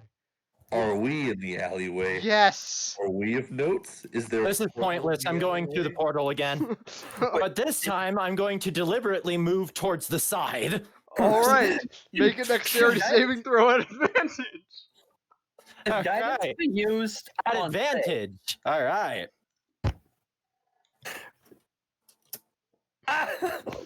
So It's 14. Wait, does one overrule this? I forgot the One rules. does not overrule this. Okay, a so 20 will overrule disadvantage. A 1 will not overrule advantage. all right, cool. So a 14. All right. Do I fare any better? That will do it. It's a DC 13 save. So you will take half damage from this. Awesome. You take 23 points of bludgeoning damage Ow. as the rock grazes you as it flies by. Okay, since this is like a teleportation circle, my ability doesn't work now, does it? No, it does not. Okay, yeah. Sorry about that, pal. But Look, I'm Kalani gonna is walk still through alive, this. isn't she? Yeah. That was just half my health. Okay. It's fine. It's fine. And yes, the rock came sailing through the first time before you could even see what was going on. So now that you can actually see the inside of the room, it's definitely a lot more battered than it was before. A couple of the pillars are broken.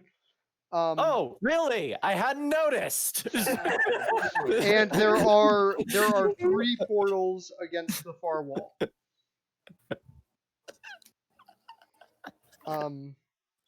No more rocks, no more cosmic anvil descending from on high. That has to be the funniest character death. There was a literal cosmic anvil just on my character. Like a beer can. Oh. Just you are like an insect under your I can even picture the sound my character made. Just a crunch. I think this trumps bones with the burning hands inside the Oh man. my god!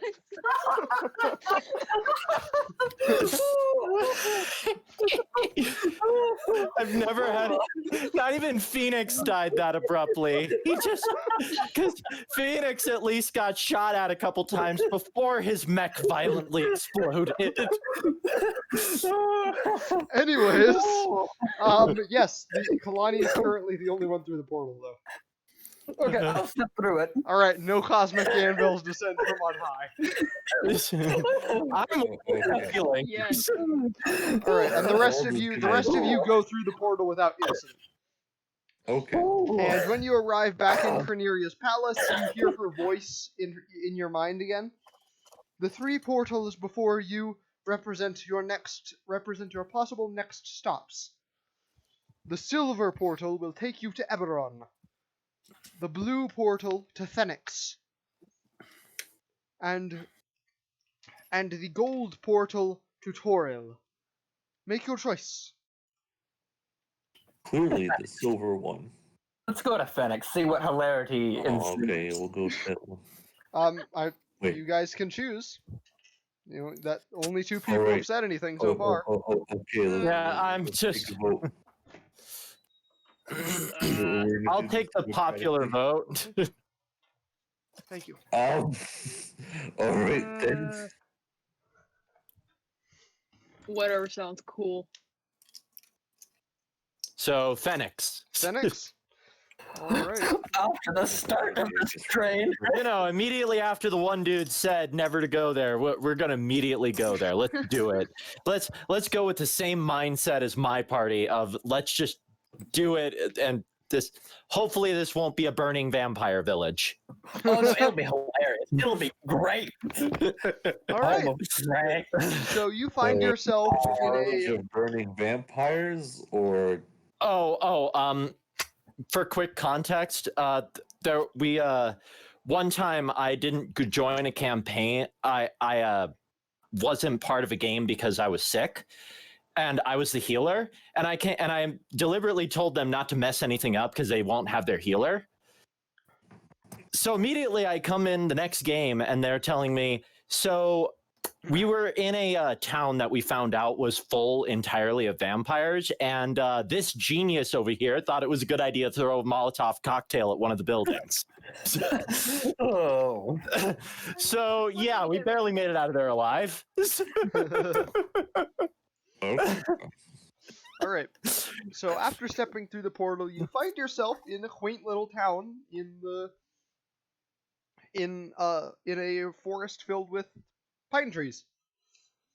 You appear to be in some sort of foothills. To one side is an ocean. In the distance. It's about midday. There's a sign that identifies the town as Pine Valley. Ah, yes. So that's what an ocean looks like. The town's buildings are simple and made of logs, and there is a statue of what appears to be a lizard folk and a lizard-like person and a small dragon in the town square. And Creneria's voice once again enters your mind, and you hear her say, "Here you are going to be retrieving a red, corrupted tearthil crystal. The locals can help you identify such a crystal and locate one."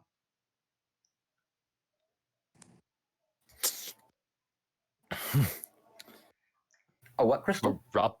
It. A tearthil crystal. Okay. Yeah. A crystal filled with tears. Alright then. I already wasn't trusting this Corneria lady because I mean, what kind of trustworthy person definitely kidnaps people to force them on a quest? What are you talking about? I'm here willingly. What? I mean, if this helps that the multiverse doesn't end, I'm on board. I kind of enjoy. Well, that does sound existing. Yes, but you initially weren't here willingly, were you? Yes. Exactly my point. Intentions may be good, but the methods could have done with a bit more finesse. It's now my fault, freaking Arnold Schwarzenegger blew me up with a weapon that sent me to another dimension. How was I supposed to know that was gonna happen? That's your story that you're going with? Okay, it's not specifically Arnold Schwarzenegger, but it is like the same concept. There's a big burly man. It's like a Necron. It's like where it's basically a Terminator. Okay. Except these Terminators have weapons in which rip holes in reality and then send things into other realities. Okay. Rather so they don't have appropriate. to deal with them anymore. And that is how Griswold is here, due to an unfortunate accident. All right. So everyone else just thinks she's dead. All I remember was a massive stall monster and falling pieces of the Arbiter's grounds. I was chasing down this droid for the Inquisitorius with my team. It seems I have bad luck with boulders. This team of mine abandoned me, and then the droid shot me. That's how you say. And what happened to What are you Juno, out of doing? curiosity? Deathclaw. Deathclaw. Fair enough. Fair enough. A teleporting Deathclaw. All right. No. So, now that you're on the outskirts of this little town, what would you like to do? I'm gonna go look for some sort of city administration building. All right. After asking a few citizens, who are very friendly, they're all human. You find you find your way to the town hall. Entering it, you see a short, portly human with a massive red beard. At least you think he's a human. Sitting at a desk, he's got a pair of glasses on low over his nose, and he's poring over various forms on pieces of paper. You there? Are you the city administrator? He looks up and kind of like a look of like shock and terror appears on his face as he sees you. Yes? What do you need? Are you That's about what the are you action. what are you here for? Are you here to kill me? My associates and I are here looking for a crystal. What was it called? Tier something or other. Tearthal crystals, probably. I remember it. I remember something about it being red. Red Tearthal crystals. You're after a red Tearthal crystal. Are you mad? Yep. Apparently. What's so special about this crystal? They're corrupted by dark magic. They can only be found around the unholy spire. Won't be easy to get your hands on one.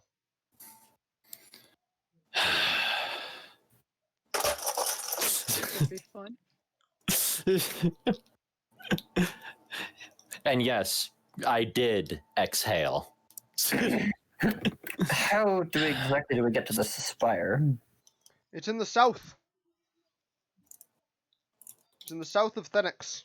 I can probably have someone write you up a map.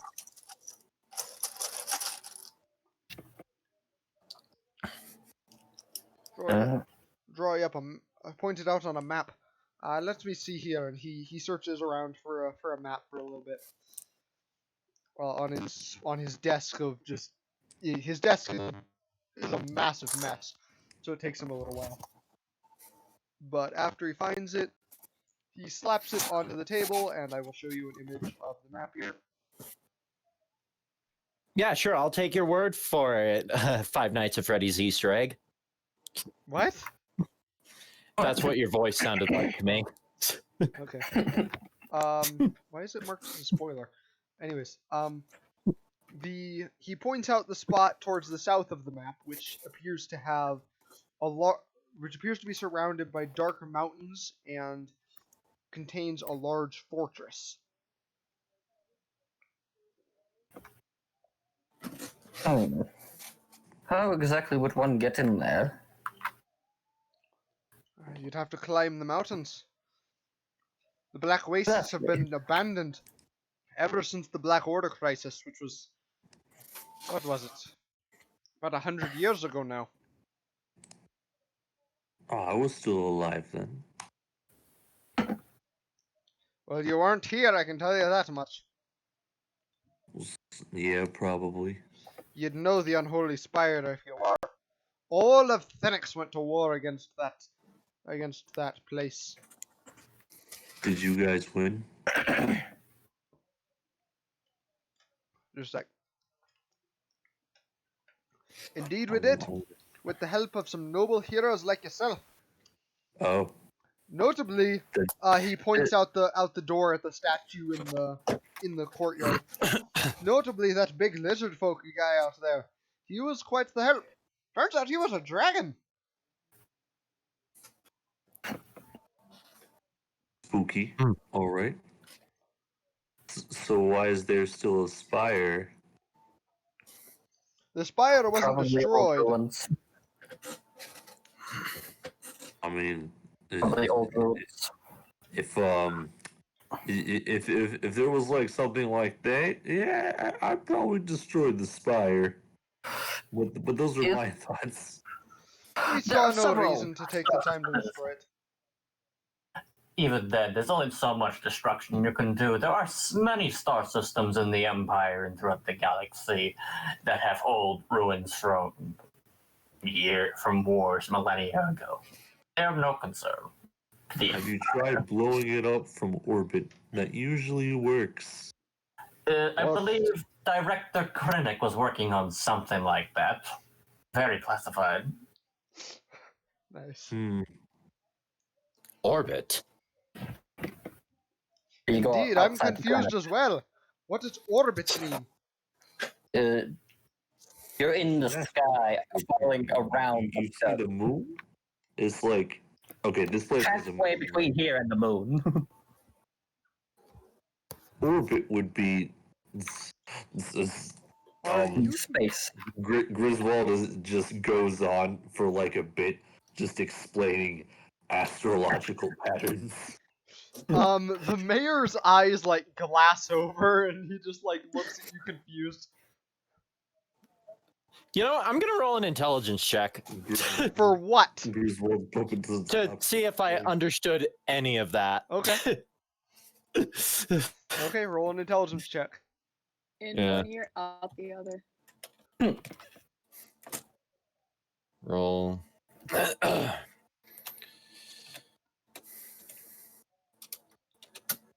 Is going on is like is Griswold is just kind of writing in the air with the like sort of chalkboard style with Oh, minor wow. illusions. You actually understand it pretty well. You think that Griswold's making a lot of sense. Weird. I was kind of expecting this character to be a bit of a meathead. Okay. You get the concept of this space travel thing. You read a book once. Yeah, I'm just like, I only have an intelligence modifier of a 2. I wasn't expecting it. Maybe I'm just used to playing a character who has an intelligence of 0.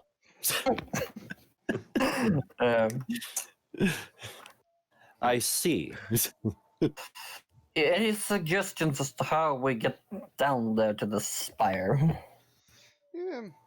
Vostos is pretty developed. You could probably get down to the Four Daggers Pass, cross over into the Imperium, and then you could make your way down to the Black Wastes from there. Sounds like we're gonna have to walk all the way there. Pretty much, yeah. I suggest we rest and stock on supplies then. You can stop by the local inn. It's run by a interesting character. All right. Wait, out of character, is this Roman's tavern? No, it is not Roman's Tavern. Okay. I'm starting to wonder like how we're gonna pay for anything after I said that. Yeah, none of us have any money, do we? We're gonna sleep in the woods. All my money is practically worthless, other than it looks really pretty, though. And I You think could that's the sell same thing the with rubies. You could sell rupees, yeah. They're gemstones. You could Yeah, probably they sell are. them. Yeah, Chips are but pieces that's of probably metal. Kalani wouldn't immediately know that though. Yeah, I know. Credit chips are pieces of metal. Those probably pass for something. Possibly. I just have bottle caps, man. I can't get shit. The bottle caps. Ain't that the truth?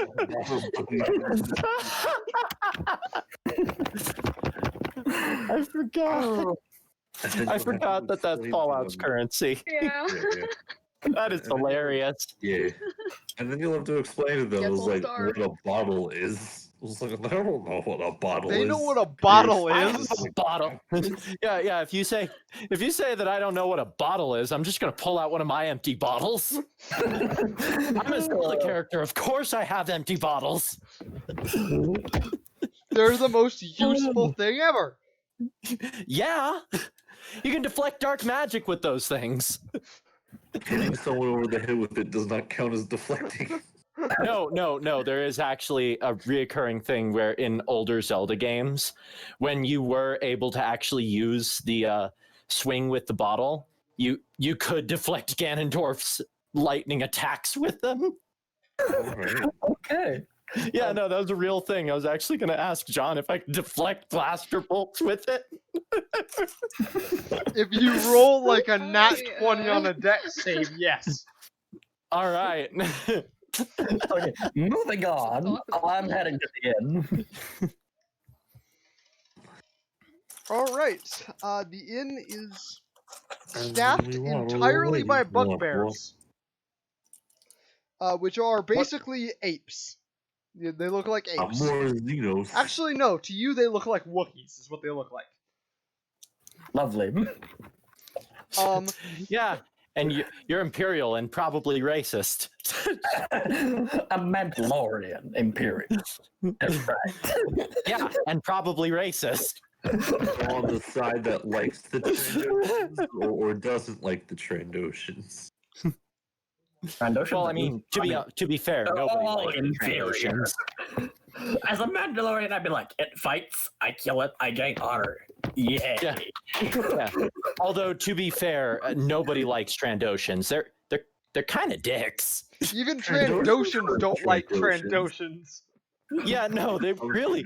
Trandoshans hate everyone, and everybody doesn't like Trandoshans because they hate everyone. Well, yeah, they got to fulfill the will of their goddess, the scorekeeper. Anyways, so about these weird monkey people. The Monkai. Oh, yes. Aren't they the same as you?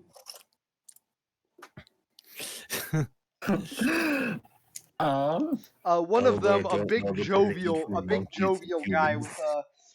with a giant axe over his back comes up to you. It's Welcome to the inn. How can I help you find adventurers? We Oh, were wait. sent here by your city administrator to get supplies. We're heading down to something called the Unholy Spire. Unholy Spire, huh? I spent some time there a while back. Not a fun place. I wouldn't recommend it. I don't know why Crank is southern now. We'll go with it. I'm gonna tell Logan. Where's Logan when you beat him?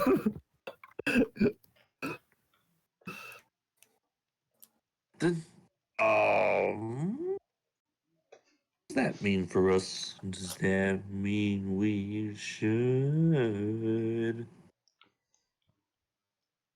just go along with them? What?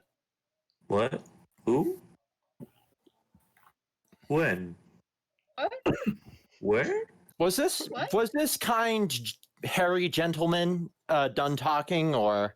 He does not appear. He's waiting for you to. Yes, he is done talking. Yeah. Okay.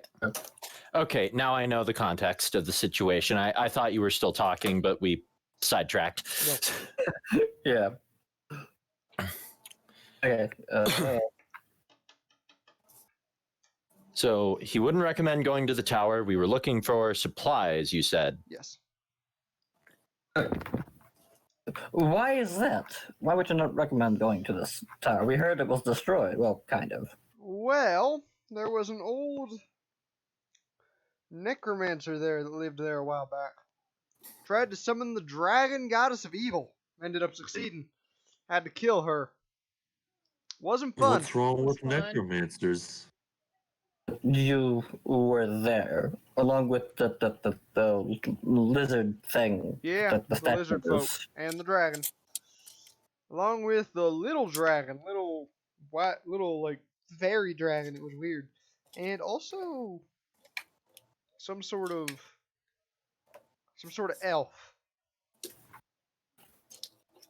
That's an elf. An elf. Looks sort of like a human, but got pointy ears. Oh, a Hylian. I don't know what a Hylian is, but I take your word for it. It's called an exodite, but all right. So, is this what did you call it? Necromancer? Isn't he dead? Check. Yeah, very. Tiamat herself killed him. That's the dragon goddess of evil, in case I made that clear. Then I didn't know dragons could be evil. Oh yeah. Oh. Lots of them. Half the dragons, honestly. You know, the shiny ones are good, but the just flat colored ones, you want to stay away from those. Stay away from the colored ones. Okay, good to know. Ah, yes. Do not take that out of context. Shut up! Oh wow. No one clip that! Don't you dare clip that, Twitch! Yeah. All right. Well then. Someone's gonna end up Quite. clipping that out, so it's like, so it's just me saying that. All right. Because Anyhow. I'm streaming this, of course. I'm streaming this. Yes, I'm aware. Context is everything. It's always. Anyways, what would you recommend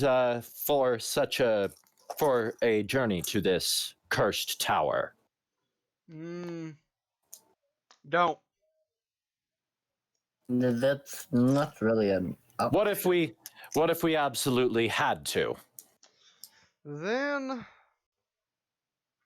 I guess there's not really anything special you need to bring. It's just a real nasty place.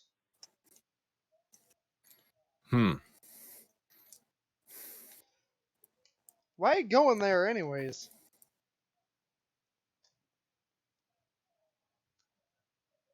Because crystal. one of the old What are they ones called, told us to. Red Silly Monkai. red Tearful crystal. Yeah, nothing. What would you be needing with one of those? They're only useful for all sorts of dark magic. It's a bit of a long story. Spare me the details. I've had enough long stories. You're Wasn't already really that reminding long. me of that old lizard folk. He was pretty stuffy. Yeah, something along those lines. We'll just say we'll just keep it under the belt for now.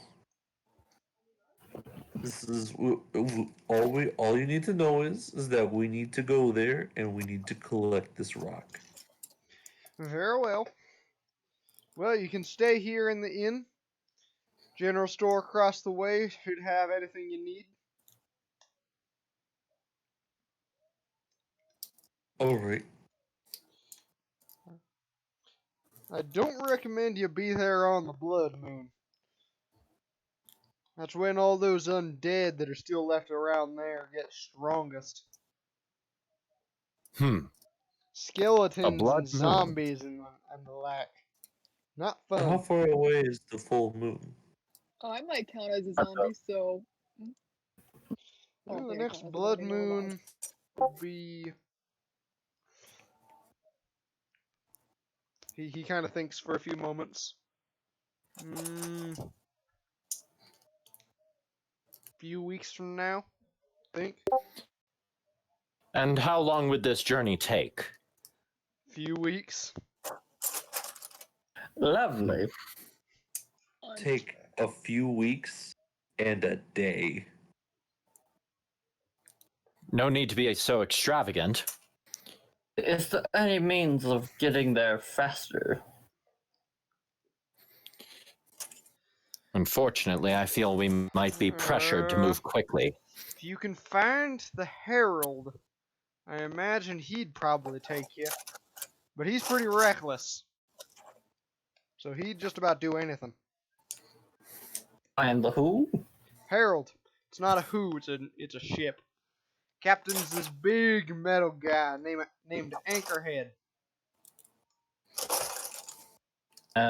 So he's a droid. I don't know what a droid is. He called himself a warforged. AI were banned where I'm from, but that's mostly because those humans didn't know how to control them. And where you're from, Emperor Palpatine made all battle droids illegal. Had them shut down. Only security droids are allowed. Well, this guy's not too dangerous. He's reckless and he's big and scary, but he ain't too dangerous. He doesn't talk much though. If you can It's find so him, I dangerous. reckon he'll let you be on his ship and get you there. I doubt safely. he'll be anything like those Sheikah machines. Still I don't know know what you're anything talking the about. Machines in my place. I doubt he would. Where would his ship be docked? He sails all over the place. His ship is rarely docked anywhere. He and his Modron companion don't need anything. So they explore. Uh-huh. Well then, I suggest we rest for the night and find this. What was his name again? Anchorhead. Anchorhead.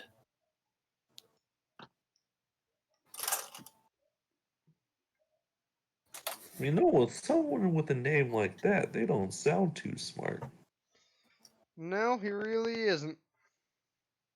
But he's loyal. And he's pretty good at what he does. So I wouldn't worry too much about it.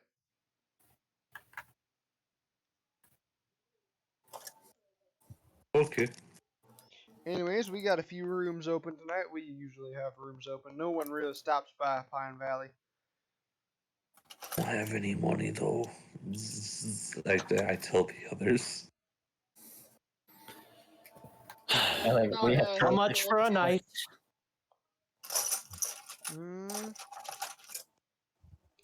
Just a second.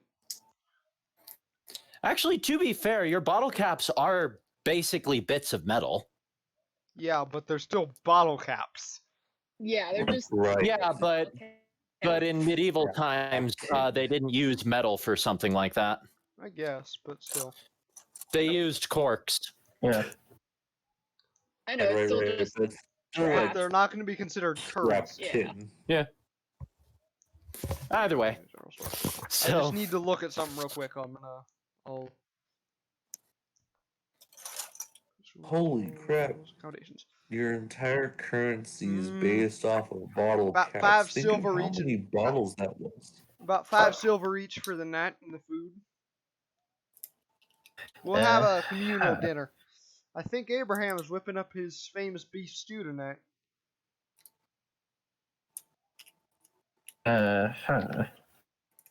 What is beef? silver. Beef like cow. Ever had What's cow? the cow? Ramen? No? Nope. No comprende? No? Wow. Nope. Bert's gonna be shaking his head the whole time and be like, nope. Don't know what that is. Wow, you guys. So yeah, have 5 not silver lived. is your costs. For the 4 of you, that'd be 2 gold.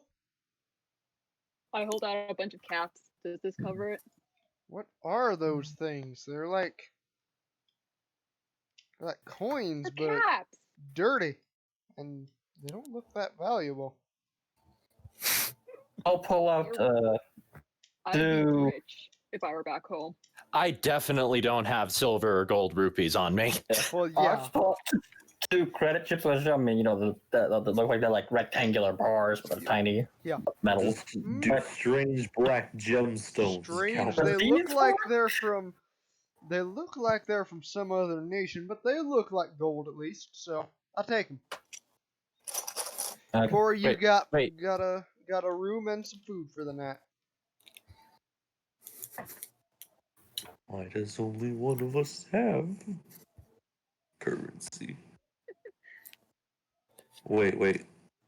Yeah, for role-playing purposes, I feel like I must know if they're if we're like all sharing the room or if we got separate rooms. Nah, it's private Or is rooms. it like 2 separate? All right, cool. Alright. I Give had me a to know holl- because I wanted to know whether or not they just saw what I looked like without the armor. That's Yeah. really all I wanted to know. He walks away. Shout if you need anything. Will do.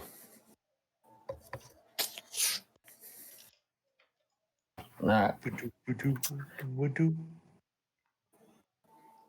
Before we retire for the night, we should consult that book.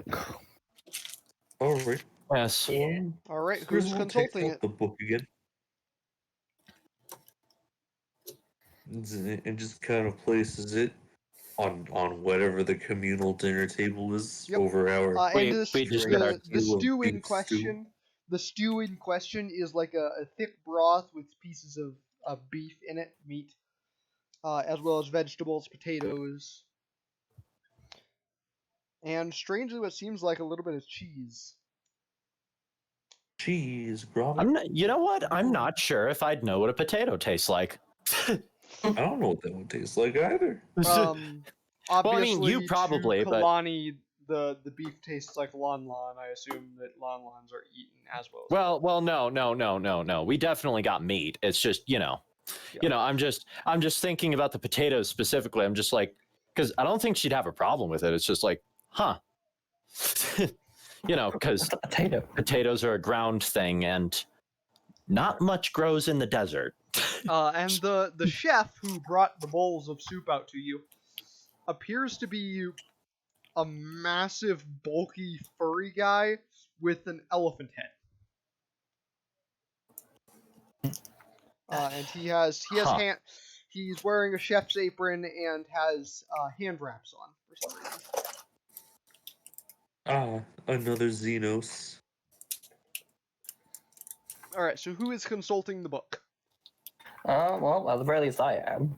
Alright. Does anyone else I consulting just with me? kind of took it out, but other than Make a- that, Alright, Make a what? make an investigation check. Investigation. 10. 10? Alright, you discover no information that wasn't already known. Darn. Oh well. Perhaps we'll learn more another night. find anything. We're too busy being distracted by all the newness and aesthetics. By all the news, beef stew. I will say the newness. And you Possibly. you retire for the night, and I am going to end the session there. Savor. All right. So, what did you guys think of the first session of Throughout Time? Hilarious. Well, these dice definitely don't hate me exactly as much as Avery does, because at least on some instances I was allowed to roll above 10. Yep. Seriously, Avery despises me. Never use that Discord bot. All right. Yeah. Cosmic anvils are more hilarious than I ever thought they could be. Expect more cosmic anvils. I am. And you know what? As a guy who's definitely going to be in front of the party, expect more can crushing. In our last campaign. Okay, so it's a set into average campaign. We're in a manor. I'm playing a massive paladin. Maddie's playing a cleric. And we're in this manor, right? We just come up from a dungeon fighting devils. So we're fighting this animated suit of armor. And she gets this brilliant idea. Hey, I'm a cast burning hands. We're inside a house. And she was all like, make a luck check. She failed. Congratulations, you set the house on fire. Every Could have been worse. Could have been worse. Combat after that, she had to make another luck check to see if the fire spread, and it did. It was hilarious. Could have been worse. My brother used fireball inside of an old haunted house. Oh dear. Oh dear. Oh dear. And I will say that while Phoenix, my Gundam character, what happened there was we were in a combat session. I was in a crappy mech that my character wasn't good at piloting at all. And then but what happened was we had to end the session for the night in the middle of battle. And we were pretty much going to be retreating the moment the game picked back up.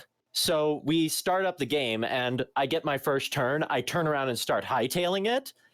And immediate next turn was an enemy who shot me and killed me in one hit. And so I had to wait for like 2 hours for them to get to the home base and for me to introduce a new character that I had already had made.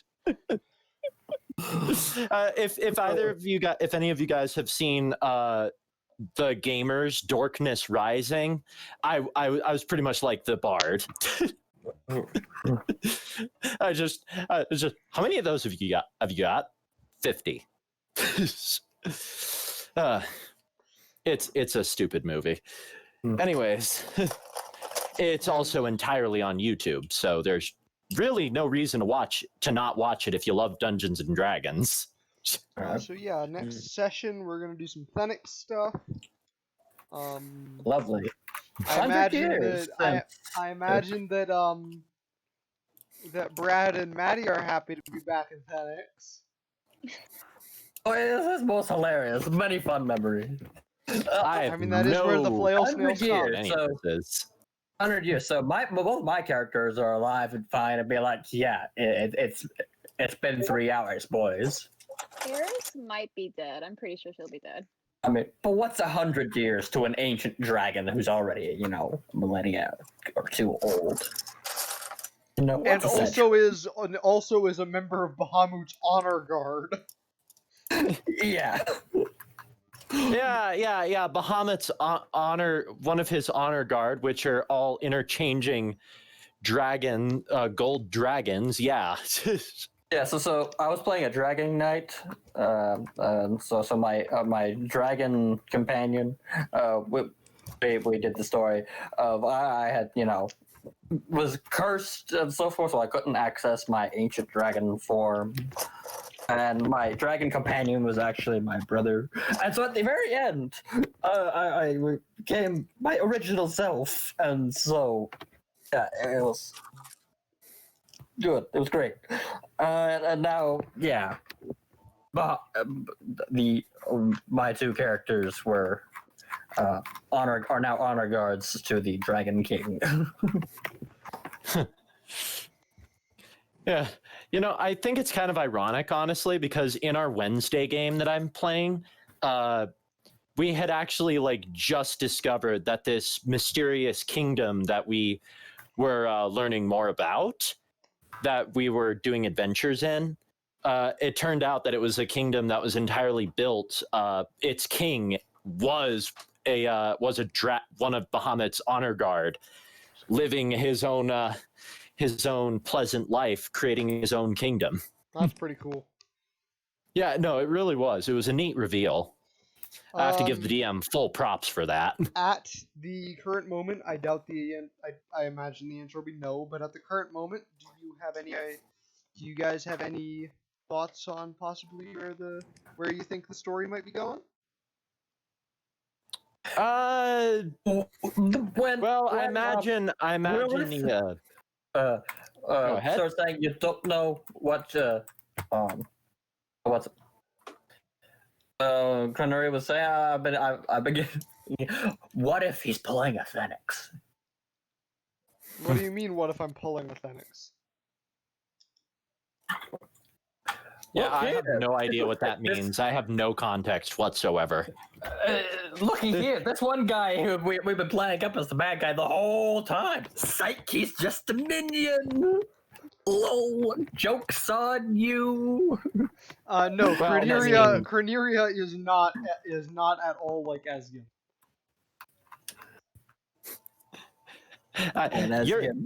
Croneria, is that the name? Craneria, yes.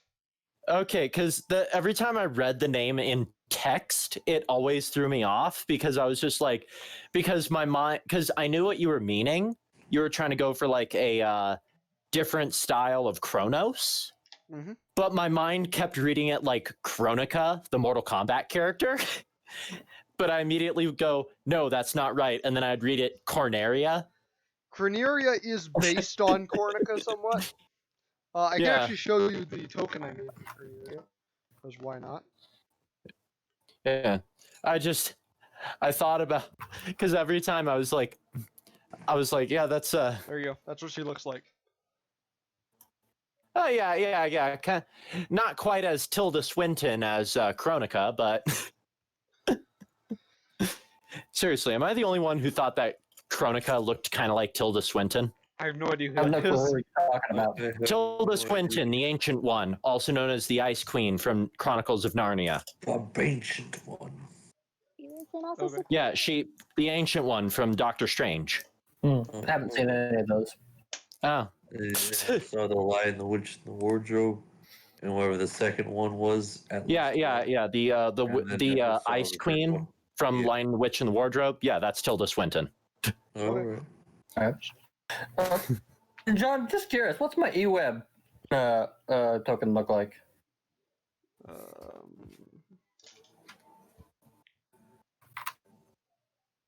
don't know why I'm doing that. I can just. Wait, no, I don't. Let's just. Boop. There you go. Nice. Nice. The more I just think it's great. I'm an axe wielding character in a party of gunslingers. Yeah. Basically. I mean, technically, I'm more like a wizard with a gun. Yeah, but either way, you guys are all like these sci-fi people jumping forward with your blasters, and then I'm just some giant armored dude with a massive axe.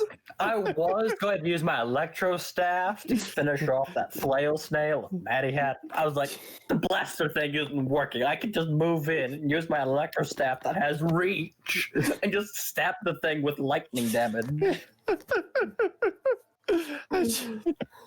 I am having fun with this character. It is fun. It's just. But anyways, that is where I'm going to end of the session. No session next week because I'm going to be busy. All right. Brad, you are welcome to run another one shot if you want to. I think there's a possibility I'm going to be going over to my aunt, so I won't be available never mind. anyways. Yeah. So, no session next week, but then we'll have another session the week after. And we All will right. continue where we left off here. So, yeah. See you like all, a beer can, man. see you all in 2 weeks. All right. See you in 2 weeks. All right. Thank you, viewers, for watching our stream. Like I said, we're not going to be gone for a week. We're going to be not doing a stream next week. So, yeah. See you viewers in 2 weeks as well.